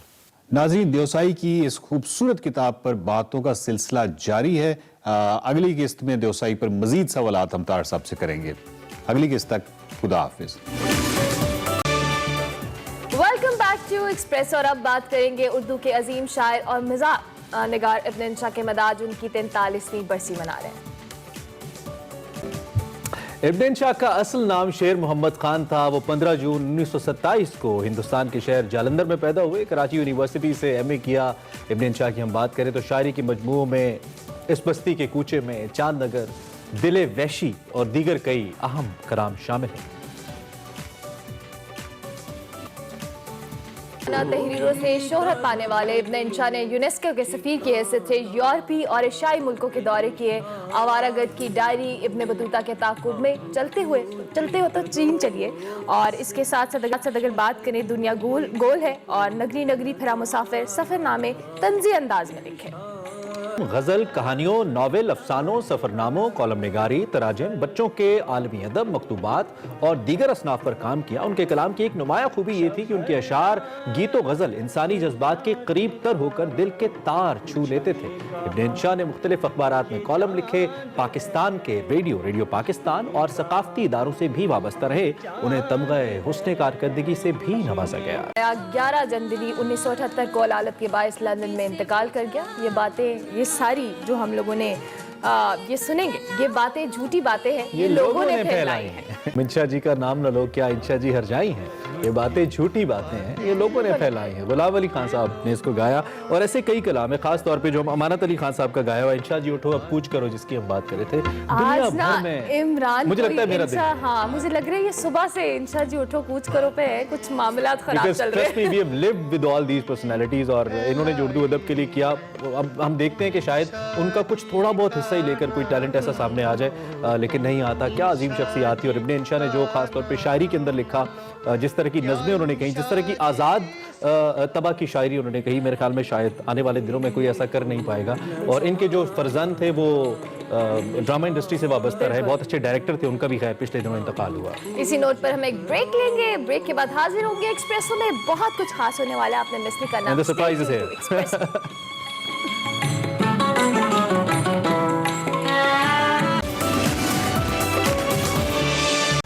And the surprise is here. None other than Ehsan Khan in the house. कुछ और कहने की जरूरत ही नहीं है। क्या तारुफ कराएं, क्या ड्रामास, फिल्म्स, इनके करियर भरा पड़ा है। बहुत से ऐसे कामयाब प्रोजेक्ट्स अगर मैं बताना शुरू करूंगा तो आम श्योर टाइम कम हो जाएगा। और ये काम जो मैं कर रहा हूँ ये बेहतरीन तरीके से करते हैं। We are honoured to have you Ahsan in our studios. और माशाल्लाह one of the brands Pakistan के अंदर जो कि अब तक काम कर रहे हैं। फर्स्ट ऑफ ऑल, इससे पहले कि हम गुफ्तगू शुरू करें, एक्सप्रेस मीडिया ग्रुप ज्वाइन करने पर आपको बहुत ज्यादा मुबारकबाद। We welcome you in the house. कैसा लग रहा है आपको? बहुत, in fact it's a pleasant surprise, क्योंकि इतनी जगहों पे, मुख्तलिफ जगहों पे काम करते रहते हैं तो ऑब्वियसली सबके साथ एक एसोसिएशन, दोस्ती और बड़ी अपनाइत, और काफ़ी अरसे से काम कर रहे हैं। जहाँ पे भी किसी भी चैनल पे, किसी भी इदारे में जाएं तो एक बहुत अपनाइत महसूस होती है, अपने लोग मिलते हैं।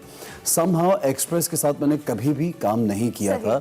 ऑन एंड ऑफ ऑफिस में आना जाना, जब यहाँ पे आफ्ताब साहब होते थे तब शायद एक आध मरतबा आया उनसे, उनके शो के लिए। But now as I have joined the team, so I am so surprised कि मैंने पहले क्यों नहीं ज्वाइन किया। क्योंकि इतना मुझे एक तो जो एक रिस्पेक्ट और डिग्निटी का एक लेवल है, उसका एक बड़ा वो म्यूचुअल एक अंडरस्टैंडिंग है, वो एक सबसे खूबसूरत बात होती है। उसके अलावा I think the way they are working hard for the channel, all of it, like आप लोगों के शो से भी अगर हम शुरू करें तो it's the leading and the best show that we have in the morning happening है।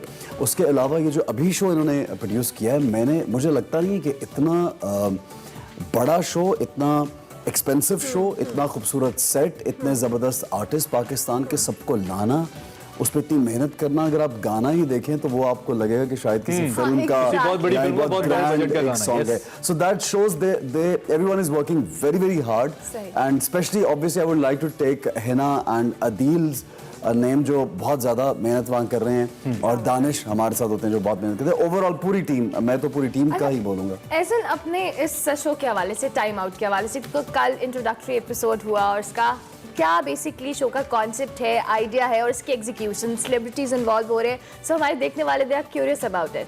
अच्छा, आप देखें कि इतना ज़्यादा, मैं जब दूसरा एक शो करता था तो उसके क्लिप्स बहुत वायरल होते थे, तो मुझे ये लगा उसके बाद बहुत, उससे पहले भी और उसके बाद और लोगों ने YouTube पे, दूसरे प्लेटफॉर्म्स पे इतने शो शुरू कर दिए सेलिब्रिटीज़ के साथ कि वो एंड ऑफ द डे आपको ये लगता है कि अब आप क्या बातें करेंगे इनके साथ। लेकिन आप यकीन करो कि अगर हम लोगों ने 3-3 घंटे का शो किया, जो कि ऑन एयर तो शायद 1.5 घंटा या 1 घंटा जाएगा, बट हमारे पास इतना कुछ था करने के लिए कि मैं उनको बोलता था यार मैं थक गया हूँ, बस कर दो।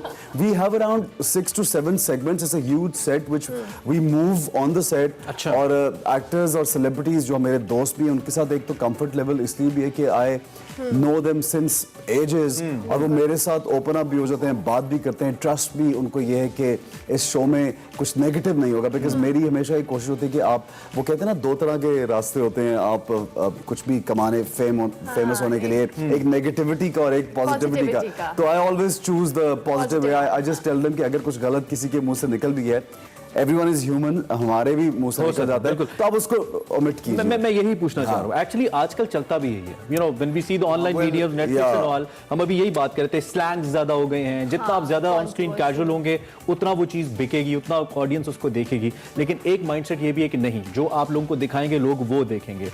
आपका being an anchor, being a host इस शो का आपका क्या सोचना है, और being a celebrity as well, do you think कि more you casual be on screen ज्यादा वो लोग देखते हैं? आई फील कि कैजुअल, बिल्कुल आप सही कह रहे हैं, लोगों को इसलिए पसंद आता है कि लोग रिलेटेबिलिटी उससे ज्यादा हो जाती है।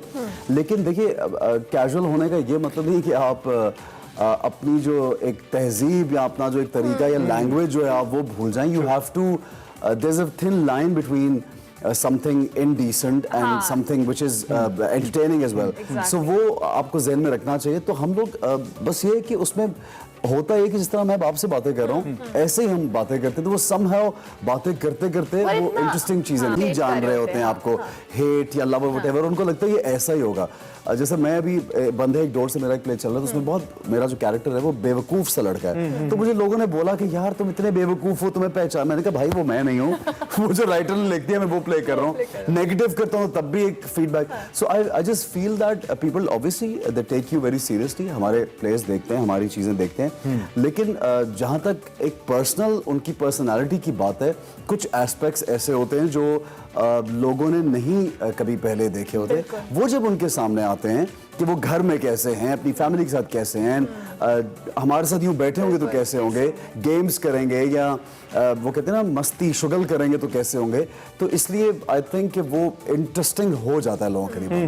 इतने अरसे से माशाल्लाह since years you are ruling the screen, आप चंद उन एक फेसेस में से हैं पाकिस्तान ड्रामा और शोबिज इंडस्ट्री के जिन्होंने हर शोबे के अंदर एक्टिंग की तो कमाल की, नेगेटिव कैरेक्टर का आपने जिक्र किया, I still remember Udaari, I think was the play, controversial भी बहुत था, बट आपने ओब्वियसली उसको इतना रियलिस्टिकली किया कि लोग आपको उस पर बुरा भला भी कहना शुरू हो गए, कितना बुरा आपने वो उस तरीके से अपने आप को दिखाया। कैसा लगता है, how to maintain such a stardom इतने सालों से, और फिर उसी मोमेंटम के साथ अब तक चले आना, कैसा फील होता है? और ये सवाल बड़ा अच्छा, बड़ा एक जेन्युइन सवाल है जो मुझे लगता है हर एक को ये सुनना भी चाहिए। मुझे हर रोज ऐसा लगता है कि मेरा पहला दिन है और मैं नया हूं, और मुझे हर प्रोजेक्ट में, और मैंने कभी ये सोचा भी, ऑनेस्टली मैं आपको बताऊं, आपने मुझे इतने अच्छे लफ्ज मेरे लिए इस्तेमाल किए तो it's so kind of you, but I just feel very, मुझे थोड़ा अजीब सा लगता है जब बहुत ज़्यादा तारीफ कहीं हो रही हो, तो मैं कहता हूँ यार I am just working hard for my profession and bread and butter, but because I am so passionate about my work, I love my job. मुझे अपने काम से, वो कहते हैं ना आपको इतनी मोहब्बत है कि आप हर वक्त अपने काम में गुम रहते हैं और सोचते रहते हैं, so you just have to work hard. मैं आप यकीन कीजिए, मेहनत का एक तो नेमल बदल नहीं है, और मेहनत से जो आपको चीज़ें मिलती हैं ना वो लॉन्ग लास्टिंग भी होती है।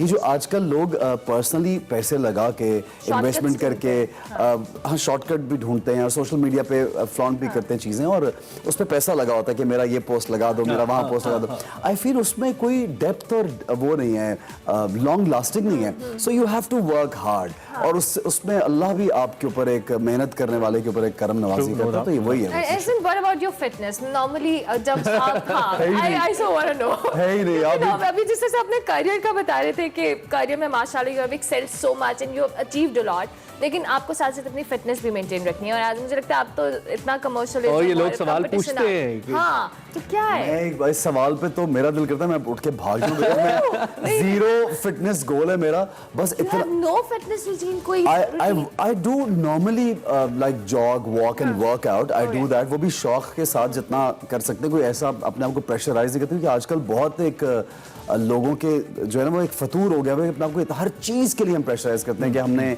कितने फिट होना है, हमारी कितनी कितने पेट में कितने एब्स होने चाहिए, हमारी गाड़ी कौन सी हो, हम लगे कैसे। ठीक है, अच्छे होना चाहिए, बट लेकिन इतना अपने आपको प्रेशराइज ना करें कि आपकी दुनिया जो वो एंजॉय योर लाइफ, आप लिव द मोमेंट यार, कि आप हर वक्त ये सोचते हैं कि हमें बेहतर कैसे होना है, लेकिन अपनी सेहत के लिए अगर आपको किसी को प्लीज करना है तो forget about that, for yourself, if you love yourself, तो आप naturally you will stay in good shape, you will try to avoid bad food. आपकी कोशिश होगी कि आप बुरा खाना, ज़्यादा घी वाला, और आप खा के बैठ ना जाएं। जैसे मैं सबको बोलता हूँ कि आप खाना वाना खा के सोया ना करें, बस उसके बाद एक आधा घंटा एक्टिव रहा करें। अक्सर होता है ना सर्दियों में तो बहुत खाना खा के बिस्तर में। अच्छा चले, let's get back to the time out once again, क्योंकि बड़ा प्रोजेक्ट है, लोग इसको वो तो भूल ही गया, आपने उसकी बात ही नहीं की। तो असल में my producer must be watching it in Karachi.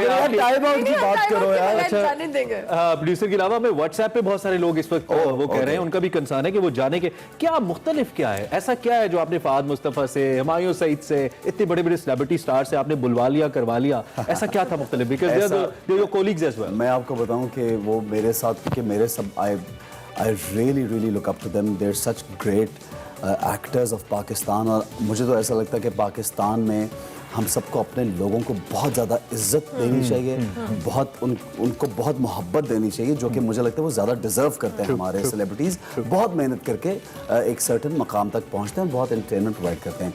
So the thing what is different would be that we have just had fun on the set. अगर आप शो देखेंगे तो मुझे शो के दौरान कभी कभी ये भूल गया कि मेरी रिकॉर्डिंग चल रही है, रिकॉर्ड भी हो रहा है, because and that happened with them also. We were like so casual and so natural that we were having so much of fun on the set. बाद में ख्याल आया यार ये तो बोलना नहीं था। कोई ऐसी जैसे आपने बोला कोई लैंग्वेज, बट वो ऑब्वियसली एडिट वेडिट होके तो सब सेट हो जाता है।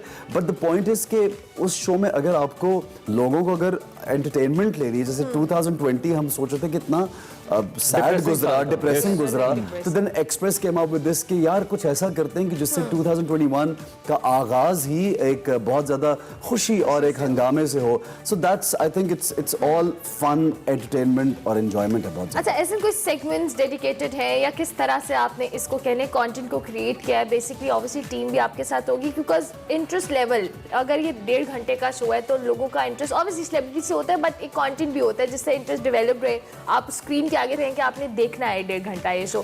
So what about the segment? अच्छा, बहुत से सेगमेंट्स हैं, लेकिन एक सेगमेंट जो मेरा बहुत फेवरेट, वैसे तो उनसे चिट चैट होती है जब वो आते हैं, and as I told you we have 6 to 7 segments in the show. So एक सेगमेंट बहुत जो मुझे फनी भी लगा, अच्छा भी, उसमें एक गेम है जिसमें उनको नाम निकालने होते हैं खुद चूज करके, और फिर उन नामों के साथ या तो उनका कोई डायलॉग बोलना होता है या उनकी कोई लाइन बोलनी होती है या उनका किसी गाने पे परफॉर्मेंस। जैसे फॉर इंस्टेंस रीमा का नाम निकल आया तो हुमायूं सईद को रीमा के गाने पे डांस करना होगा। अच्छा, अब देखिए बड़ी एक डिफरेंट सी मजे की चीज है। या किसी पॉलिटिशियन का नाम निकल आया तो उसकी तकरीर के अंदाज में कुछ बोलना है। तो it's that is one of my favourite because वो थोड़ा सा फंस भी जाते हैं और थोड़ा जब कर रहे होते हैं तब भी मजा आता है, and then they opt for something easier. So वो एक बहुत मस्ती वाला सेगमेंट है। Will you guys be limited to the celebrities या फिर आगे जाके कहीं हम शेख रशीद साहब को भी देख रहे हो आपके शो में, या किसी पॉलिटिशियन को, डिफरेंट वॉक्स ऑफ लाइफ के लोग, ऐसा हो सकता है? Yes, we also want to invite, at a certain point we want to invite a lot of politicians also, okay, and sports people also. तो जो अचीवर्स हैं पाकिस्तान के, दूसरे जो हमारे बड़े अच्छे नाम हैं, उनको भी हम इनवाइट करना चाहते हैं, उनके साथ भी मजा आएगा गेम खेलते हुए। Okay, that's great. अच्छा, आप जो लोग इस वक्त मुख्तलिफ, खास तौर पे हम अगर कॉन्सेप्ट्स की बात करते हैं अपने शोबिज़ के अंदर, एंटरटेनमेंट पे ड्रामास की हद तक तो बहुत काम हो रहा है, शोज़ की हद तक इतना काम नहीं हो रहा। शायद आप हैं, एक आर्टिस्ट और हैं हमारे जो किस किस्म का शो करें, अदरवाइज एंटरटेनमेंट के शोज बहुत कम हो रहे हैं और शायद चैनल्स इतना लेके आना भी नहीं चाहते, may be because of commercial benefits नहीं है इतने। आप being a host, being a senior artist, क्या सोचते हैं कि क्या इस पे अगर काम किया जाए तो इसका बेनिफिट है, लोग इसको देखेंगे ऑडियंस के पॉइंट ऑफ व्यू से? देखिए, मुझे तो मेरा फीडबैक तो whenever I have done a show, भले वो रमज़ान ट्रांसमिशन के हो, मैं पिछले 6 साल से रमज़ान ट्रांसमिशन करता हूँ, तो मुझे उसका एक बहुत ज़बरदस्त फीडबैक मिलता है, उससे लर्निंग बहुत होती है। वो एक अलग पूरा सिस्टम है कि आपके साथ स्कॉलर्स बैठे होते हैं, एंड आई थिंक उससे बड़ा तो पाकिस्तान में वो कहते हैं रमज़ान चैनल्स के लिए एक बहुत ज़बरदस्त चीज़ है। तो आई थिंक इसी तरह अगर दूसरे शोज़ को भी आगे लेके जाया जाए, but the only thing is कि हर कोई ये शो कर नहीं सकता। जहाँ तक मुझे ये लगता है कि बहुत होस्ट अपना अपना उनका एक जॉनरा है, अपना स्टाइल है, but this is a very difficult task because एक तो ये सबसे पहला ये कि जो सेलिब्रिटी आता है वो उसका ट्रस्ट लेवल क्या है आप लोगों के एंकर के साथ, साथ वो एक डिस्टेंस जो है वो रहता है। वो सेलिब्रिटी बन के अगर बैठा रहेगा तो वो शायद ओपन अप नहीं होगा, बट वो दोस्त बन के जब आपसे बात करेगा he is gonna be different. So whenever I feel an actor plus a host who knows how to host, if they are hosting a show तो वो ज्यादा मुझे लगता है कि एंजॉय लोग कर सकते हैं बिकॉज आप लोगों ने साथ काम किया होता है, कंफर्ट जोन डेवलप हो जाता है। और आप पूरी दुनिया में देख लीजिए, चाहे वो एलन का शो हो, चाहे जिमी, कोई भी शो आप निकाल लीजिए, चाहे हिंदुस्तान में देख लीजिए कपिल का शो या और शोज, तो वो बड़े सक्सेसफुल हैं इसलिए कि वो इंटरेक्शन उनकी बड़ी मजे की है। कनेक्शन एक डेवलप हो जाता है। तो I feel we have a lot of margin, we have a huge ground कि इस तरह के शोज जो हैं लोगों को एंटरटेन करने के लिए जरूर प्रोवाइड करें। लेकिन एक बात कहूंगा, लोग आसानी ढूंढते हैं कि यार नहीं मिल रहे इनको ले आओ, यार आज रिकॉर्डिंग कर दो। वो वाली आसानी जो है वो चीजों को खराब करती है, you lose quality। So in I bet, मैं आपको बता रहा हूँ, आप लोग देखिएगा इस शो में एक तो मैं हैरान हूँ, उन्होंने लाइटिंग तक का भी ख्याल रखा कि एक अक्सर हम लोग जैसे यहाँ पे एक लाइट है मॉर्निंग शो की लाइट है, उन्होंने नाइट शो की लाइट बनाई है, ठीक है, जो कि ये ना लगे कि जब स्क्रीन खुली है तो हम एक दिन के किसी शो में आ गए। To look different, the set is brilliant, the whole team is different, the producers I must say they are working so hard, Ansari साहब हैं कराची में, और बार-बार मैं उन लोगों का ही बोलूँगा, हिना एंड अदील एंड दानिश और पूरी उनकी जो टीम है, they're working very hard। Because team work से ही एक अच्छा प्रोडक्ट आता है। ऐसे होस्टिंग, एक्टिंग, आपने बोला भी आप रमजान ट्रांसमिशंस भी करते हैं, एक्टिंग भी, क्या आपने कोई चीज ऐसी नहीं है जो आपने ट्राई नहीं की? सबसे ज्यादा मजा आपको किस चीज में आता है? सब में मतलब कोई एक स्पेसिफिक नहीं, मैं आपको बताता हूं, जब मैं when I opt for something, यानी मैंने आपने मुझे कुछ ऑफर किया और मैंने बहुत सोचा, मैं ऐसे बस किसी चीज़ को ऐसे नहीं उठा लेता कि ये मुझे करना है, मैं सोच के यूजुअली, वैसे तो कभी ऐसा भी होता है जब पैसे बहुत अच्छे मिल रहे तो बंदा कहता है सोचे बगैर कर लो, लेकिन कभी usually I think about my project. तो जब वो सोच के आप करते हैं तो फिर आप अपना you give your 100% and that is what you enjoy. Because मैं अभी जैसे रिसेंटली मुझे एक वेब सीरीज का कुछ ऑफर हुआ, तो मैंने स्क्रिप्ट पढ़ा तो उन्होंने मुझे ये बोला कि हाँ, मैंने स्क्रिप्ट पढ़ा तो मुझे वो इतना पसंद आया तो मैंने उनसे नेक्स्ट क्वेश्चन भी नहीं किया कि बजट क्या है इसका। बजट तो उन्होंने रखा ही होता obviously, but I did not even ask about the budget. I said वो that comes later, I am doing this, ये कैरेक्टर कहीं और नहीं जाएगा। सो कुछ ऐसी चीज होती है जो आप पैशन के साथ आप खुद भी करते हैं। पिछले कुछ दिनों में पाकिस्तान में ऑनलाइन मीडियम्स के हवाले से बात भी हुई, हमारे मिनिस्टर फॉर साइंस ने भी कहा कि पाकिस्तान अपना ऑनलाइन पोर्टल लेके आ रहा है जिसपे हमारे जो मुख्तलिफ प्रोड्यूसर्स हैं including Humayun Saeed and other people, they were very happy. उन्होंने बड़ा वेलकम कहा इसको, आर्टिस्ट भी बड़े खुश थे कि नए एरिनाज ओपन होंगे। पाकिस्तान ने अपने DTH के ऊपर भी काम किया। आप इसका फ्यूचर क्या देखते हैं? क्योंकि अब ऐसा लगता है कि जो मीडिया है it is shifting from the electronic medium to the digital medium. कैसे देखते हैं? आई थिंक ये पिछले 2 साल में जो चेंज आया वो हम कभी सोचते भी नहीं थे कि इतना ज्यादा, क्योंकि कोरोना ने एक और चीज कर दी कि सिनेमाज बंद हुए हैं और बहुत सी और एंटरटेनमेंट की जो थिएटर जैसे नहीं चल रहा, बंद हो जाता है। Even in Europe and all, जो कि थिएटर उनके 25-25 साल से जो लायन किंग और जो स्टोरी चल रही थी, they all are closed. So now it's about digital और थोड़ा और पुश है। आई जस्ट फील कि वी आर स्टिल लेट। हमें डिजिटल पे बहुत जल्दी और बहुत ज़्यादा काम करना चाहिए और हमारी इतनी बड़ी मार्केट है। आप यकीन कीजिए कि पाकिस्तानी ड्रामा दुनिया में इतना पसंद किया जाता है, जिस तरह हमारे यहाँ पे टर्किश ड्रामा या कभी इंडियन कंटेंट या कुछ आ जाए, पूरी दुनिया में इसी तरह पाकिस्तानी ड्रामे को लोग देखते हैं, सराहते हैं। आप यूरोप जाइए, अमेरिका जाइए, आप UAE जाइए, people love watching our plays. So we can do so much, this is such a huge industry. मुझे तो ऐसा लगता है कि हमारी गवर्नमेंट को बहुत ज़्यादा एक फोकस करना चाहिए इस तरफ। बात या थोड़ा सा कुछ नहीं, बहुत मेजरली इसमें काम होना चाहिए। ठीक है, जो सीनियर आर्टिस्ट मैं ये पूछना चाह रहा हूँ कि सीनियर आर्टिस्ट लाइक यू, एक तो आप अपनी क्या रिस्पॉन्सिबिलिटी समझते हैं अदर देन द वर्क? एक तो आप अपने आर्ट के जरिए लोगों को एंटरटेन कर ही रहे हैं, इसके साथ साथ टुवर्ड्स द इंडस्ट्री, ताकि इसका स्ट्रक्चर बने। और दूसरा ये कि अब तक हम इसको एक इंडस्ट्री की खास तौर पर फिल्म को शक्ल क्यों नहीं दे पाए? आपने कुछ बड़ी अच्छी फिल्म की, रिसेंटली भी आपकी बड़ी अच्छी फिल्म आई थी नीलम के साथ, बहुत अच्छी लगी देखने में और लोगों ने पसंद भी किया, लेकिन उसके बाद कुछ ज्यादा टाइम आप फिल्म को दे नहीं रहे। फ्यूचर नहीं नजर आता आपको फिल्म्स के अंदर, या पाकिस्तानी फिल्म्स का फ्यूचर नजर नहीं आता? इसकी बुनियादी वजह क्या है? नहीं, एक तो ये कि अगर जैसे 25 फिल्में बन रही हैं तो उनमें से फिर स्क्रिप्ट ऐसे choose I just can't go for every film. I've been offered a few. I'm just doing 1 or 2 films right now. एक रहबरा है अमीन इकबाल साहब की, आयशा उमर के साथ, एक यासिर नवाज की फिल्म है जो अभी हमने ऑलमोस्ट इट्स डन, चक्कर नाम है उस फिल्म का, उसमें भी नीलम है। सो उसके अलावा मुझे कोई स्क्रिप्ट समझ में नहीं आया, 1-2 स्क्रिप्ट्स और आए जो समझ नहीं आए, तो मुझे ऐसा लगा कि I don't want to do something which is substandard मेरे मुताबिक, तो उससे ज़्यादा बेहतर मुझे टेलीविज़न के स्क्रिप्ट्स मिल रहे थे, तो वो मैं कर रहा हूँ। But again I would say कि अगर ये कोविड ना आता, हमारे पास 15-20 बहुत अच्छी फिल्में तैयार पड़ी हुई जो इंडस्ट्री की बहुत बड़ी मूवीज़ हैं। As soon as the cinemas are gonna open up, you will see कि एक पूरी भरमार है फिल्मों की बहुत, और वो ऑनलाइन ऑब्वियसली आना हमारे लिए पॉसिबल नहीं है, affordability. But again I would say कि जो आपने बात की कि एक रिस्पॉन्सिबिलिटी आर्टिस्ट की, एक आपका अपना ज़ाती जहनी तौर पे अपनी एक डिग्निटी, एक सेंसर होता है। आप कोई भी सब स्टैंडर्ड या एक सर्टन लाइन से बिलो द बेल्ट आप बात नहीं करेंगे। मुझे ये लगता है कि हमारी आर्टिस्ट की बड़ी रिस्पॉन्सिबिलिटी है। हमारे प्लेटफॉर्म से कोई मैसेज टाइम आउट के लिए जो इंतजार कर रहे हैं, कल तो हमने इंट्रोडक्टरी एपिसोड देखी, but still we are looking forward this show, we wish you very best of luck. मैसेज एक्सप्रेसो के प्लेटफॉर्म से हमारे देखने वालों के लिए क्या मैसेज दूंगा? बस ये बोल सकता हूँ कि आप लोग देखिए, मुझे फीडबैक जरूर दीजिएगा, क्योंकि यूजुअली मेरा कोई भी शो होता है जो स्पेशली लाइव या इस तरह का शो, तो मैं फीडबैक से उस पर बहुत चलता हूँ कि लोग क्या चाहते हैं, क्योंकि हम जो चाहते हैं शायद आप डिफरेंट सोचते हैं। What people want to watch at homes, enjoy करना जो खवातीन चाहती हैं या लोग, तो बस उसके मुताबिक। अच्छा, इंटरेस्टिंग बात ये कि आप रात को 9 बजे एक्सप्रेस एंटरटेनमेंट पे आएंगे, हम सुबह 9 बजे एक्सप्रेस न्यूज़ पे आते हैं। क्या बात है आपकी, will keep on endorsing. Yes of course, लोगों को याद कराते रहेंगे कि बिल्कुल बिल्कुल याद कराएं। थैंक यू सो मच, बुलाते भी रहेंगे definitely definitely. Thank you very much, so much, it's a pleasure seeing you both. Thank you, बहुत ही अच्छा लगा हमें। द अमेजिंग एहसन खान, मैं जब भी इनका तारुफ कराता हूँ तो कुछ और कहने को दिल नहीं करता, इनका नाम ही काफी है जिसे कहते हैं ना। इसी नोट पे हमने ब्रेक लेनी है। I hope you enjoyed the surprise show. इनका लाजमी देखिएगा, हफ्ते रात 9 बजे आपसे मुलाकात होती है ब्रेक के बाद।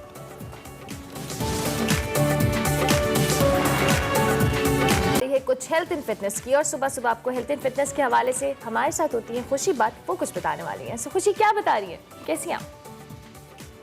Okay, I am well. आज मैं आपको डिफरेंट एक्सरसाइज बताऊंगी कार्डियो रिलेटेड। आज कार्डियो होंगी अर्मिला, and there would be different exercises जो आपकी हार्ट रेट को ऊपर लेके जाएगा। सो इसमें आपने जो है 40 सेकेंड्स एक्सरसाइज करनी है और 20 सेकेंड रेस्ट करना है। 5 एक्सरसाइजेज बताऊंगी जिसमें आपने नॉन स्टॉप जो है वो 10 मिनट्स करना है, 5 minutes then 5 minutes again, same exercises. So first exercise would be high knees, knee towards your stomach and breathe out on your toes, 40 seconds. Second exercise is called burpees, hands on the ground, jump back on your toes, plank position, jump forward, stand and jump and clap. Third would be squat jump करनी है आपने, then turn around and forward and turn around and forward jump. And fourth one, mountain climbers, hands directly below your shoulders, head to heel in one line, pull the knee towards the chest and breathe out. ये आपने non-stop करना है, and exhale and exhale and exhale. Last one will be lateral hops, jump to the side, right leg shoots back, left hand down, left leg shoots back, left hand down. And keep breathing out. आपने Excel करते जाना है। ये 5 exercises जो हैं आपने 3 से 4 rounds करने हैं। Sorry I am bit out of breath, आपको पता कार्डियो है, हार्ट बीट ऊपर जाएगी थोड़ी सी, बट इट्स क्वाइट नॉर्मल। अगर आप बहुत देर से कर रहे हैं वर्कआउट तो आप 4 से 5 सेट्स कर सकते हैं, अगर आप बिगनर हैं तो 3 sets. So you try this at home, it's very effective. So take care, अल्लाह हाफिज़। थैंक यू वेरी मच खुशी, सुबह सुबह इतनी अच्छी एक्सरसाइज बताने खुशी देने के लिए। खुशी मतलब आप खुशी अब एक और खुशी भी देते हैं आपके सामने। हाँ, मेरे सामने खुशी पड़ी है। वो खुशी ये है कि आज डॉक्टर फिरदौस आशिक अवान की सालगिरह है। मुआविन खुसूसी इत्तलात वज़ीर आला पंजाब डॉक्टर फिरदौस आशिक अवान ने जिंदगी की जो कहने 51 बहारें देख ली हैं, और वो ये बताना जरूरी नहीं था वैसे, चलो बता दिया। डॉक्टर फिरदौस आशिक अवान कई मरतबा मेंबर नेशनल असेंबली रह चुकी हैं, उनके साथ साथ वफाकी वजीर भी रह चुकी हैं। सबसे पहले वो पाकिस्तान मुस्लिम लीग काफ में थी, और फिर वो पाकिस्तान पीपल्स पार्टी में गई, और अब वो तहरीक इंसाफ के साथ शामिल हो चुकी हैं। अक्सर अपनी चले जाने, ये जरा वीडियो देखें ना, क्रिकेट खेलती नजर आती है, फुटबॉल खेलती, और ये देखें यहाँ पे तो मार्शल आर्ट्स भी दिखा दिया। तबाही हो गई है। मतलब अगर मैं कहूँ इस वक्त पॉलिटिकल सीन के ऊपर सबसे ज्यादा एंटरटेनिंग। और ये देखिए बाइक चला रही हैं, इलेदा बातें के साथ 3 लोग और भी उनको हेल्प करें बाइक चलाने में। But she is such an amazing personality. और बाकी उनके पॉलिटिकल डिफरेंसेस लोगों के होंगे उनके साथ, लेकिन हम उनकी शख्सियत के उस पहलू की बात करें जिसपे वो लोगों को बहुत पसंद है। हैप्पी बर्थडे डॉक्टर फिरदौस आशिक अवान, आपको सालगिरह बहुत बहुत मुबारक हो। आप इसी तरह से हमें एंटरटेन करती रहें। है ना? अच्छा ठीक है, चले जी, अब हम अपने देखने वालों से इजाजत लेंगे। आपसे हमारी मुलाकात होगी कल। फीडबैक आपने हमारे देना है सोशल मीडिया हैंडल्स पे, और हमने कोशिश की कि आज का शो बहुत अच्छा हो। मंडे का दिन है, पूरा वीक आपका और हमारा साथ रहने वाला है। कल तक के लिए हमारी तरफ से अल्लाह हाफिज। अल्लाह हाफिज।